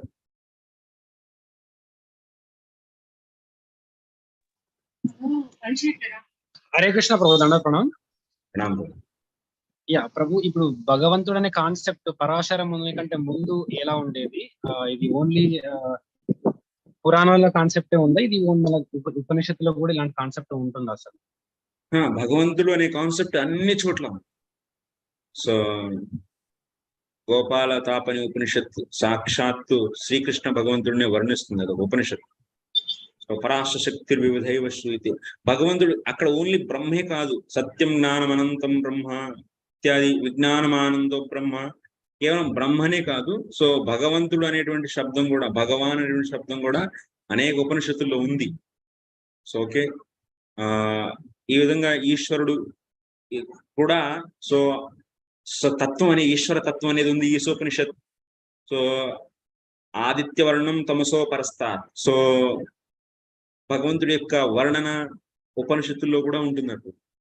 సో పూర్తిగా చూడాలి అంటే గోపాల తాపని ఉపనిషత్తు. కాబట్టి కేవలం పురాణాల్లో ఉన్నటువంటి కాన్సెప్ట్ అని కొంతమంది మనకి చెప్తూ ఉంటారు. ఎందుకంటే భగవంతుడిని వాళ్ళు స్వీకరించదలుచుకోలేదు. వాళ్ళు కేవలం బ్రహ్మజ్యోతినే పరం తత్వంగా స్వీకరించాలి అనుకుంటారు. దాని వలన భగవంతుడు అంటే వాళ్ళు ఏమంటారు? విద్యావచ్చన్న చైతన్యం భగవంతుడు, ఈశ్వరుడు అని చెప్పి చెప్తారు. అంటే ఈశ్వరుడు అనేటువంటి తత్వం ఏంటిది? ఒక విద్యావచ్చన్న చైతన్యం, అరే విద్యా ప్రతిబింబిత చైతన్యం. విద్య అనేటువంటి ఒక తత్వం, ఒక మాయ యొక్క ఒక వృత్తి. మాయ యొక్క వృత్తి ఏంటి? విద్య. ఆ విద్య పైన ప్రతిబింబించినటువంటి బ్రహ్మనే భగవంతుడు అని అంటారని చెప్పి వాళ్ళు అంటారు. ఆ విద్య కూడా మాయతోనే కూడింది, ఆ విద్య కూడా నష్టమైపోతుంది. అంటే భగవంతుడు కూడా ఉండడు, శాశ్వతం కాదు, కేవలం ఏంటి? బింబం. బింబం ఏంటి? సాక్షాత్ పరబ్రహ్మ, ఆ పరబ్రహ్మే ఉంటుందని చెప్పి కొంతమంది తాత్వికులు అంటారు. కానీ అది సత్యం కాదు. అలా భగవంతుడిని తిరస్కరించేటువంటి వాళ్ళు ఏమవుతారు? సో డెఫినెట్ గా అంధకోపం, సో నరకానికే వెళ్ళేది. వీటి గురించి కూడా మనం డిస్కస్ చేస్తాం ప్రభు రాబోయే రోజుల్లో. So will see that. Next ఇంకెవరు ఉన్నారా? సురేంద్ర ప్రభు చేతులు ఫాస్ట్ గా ఎత్తండి, అర్థమవుతుంది మనకు. హరే కృష్ణ ప్రభు, చాలా బాగా చెప్తున్నారు ప్రభు. హరే కృష్ణ ప్రభు. అంతే చాలా థ్యాంక్స్ ప్రభు. హరే కృష్ణ. హరే కృష్ణ. హరే కృష్ణ.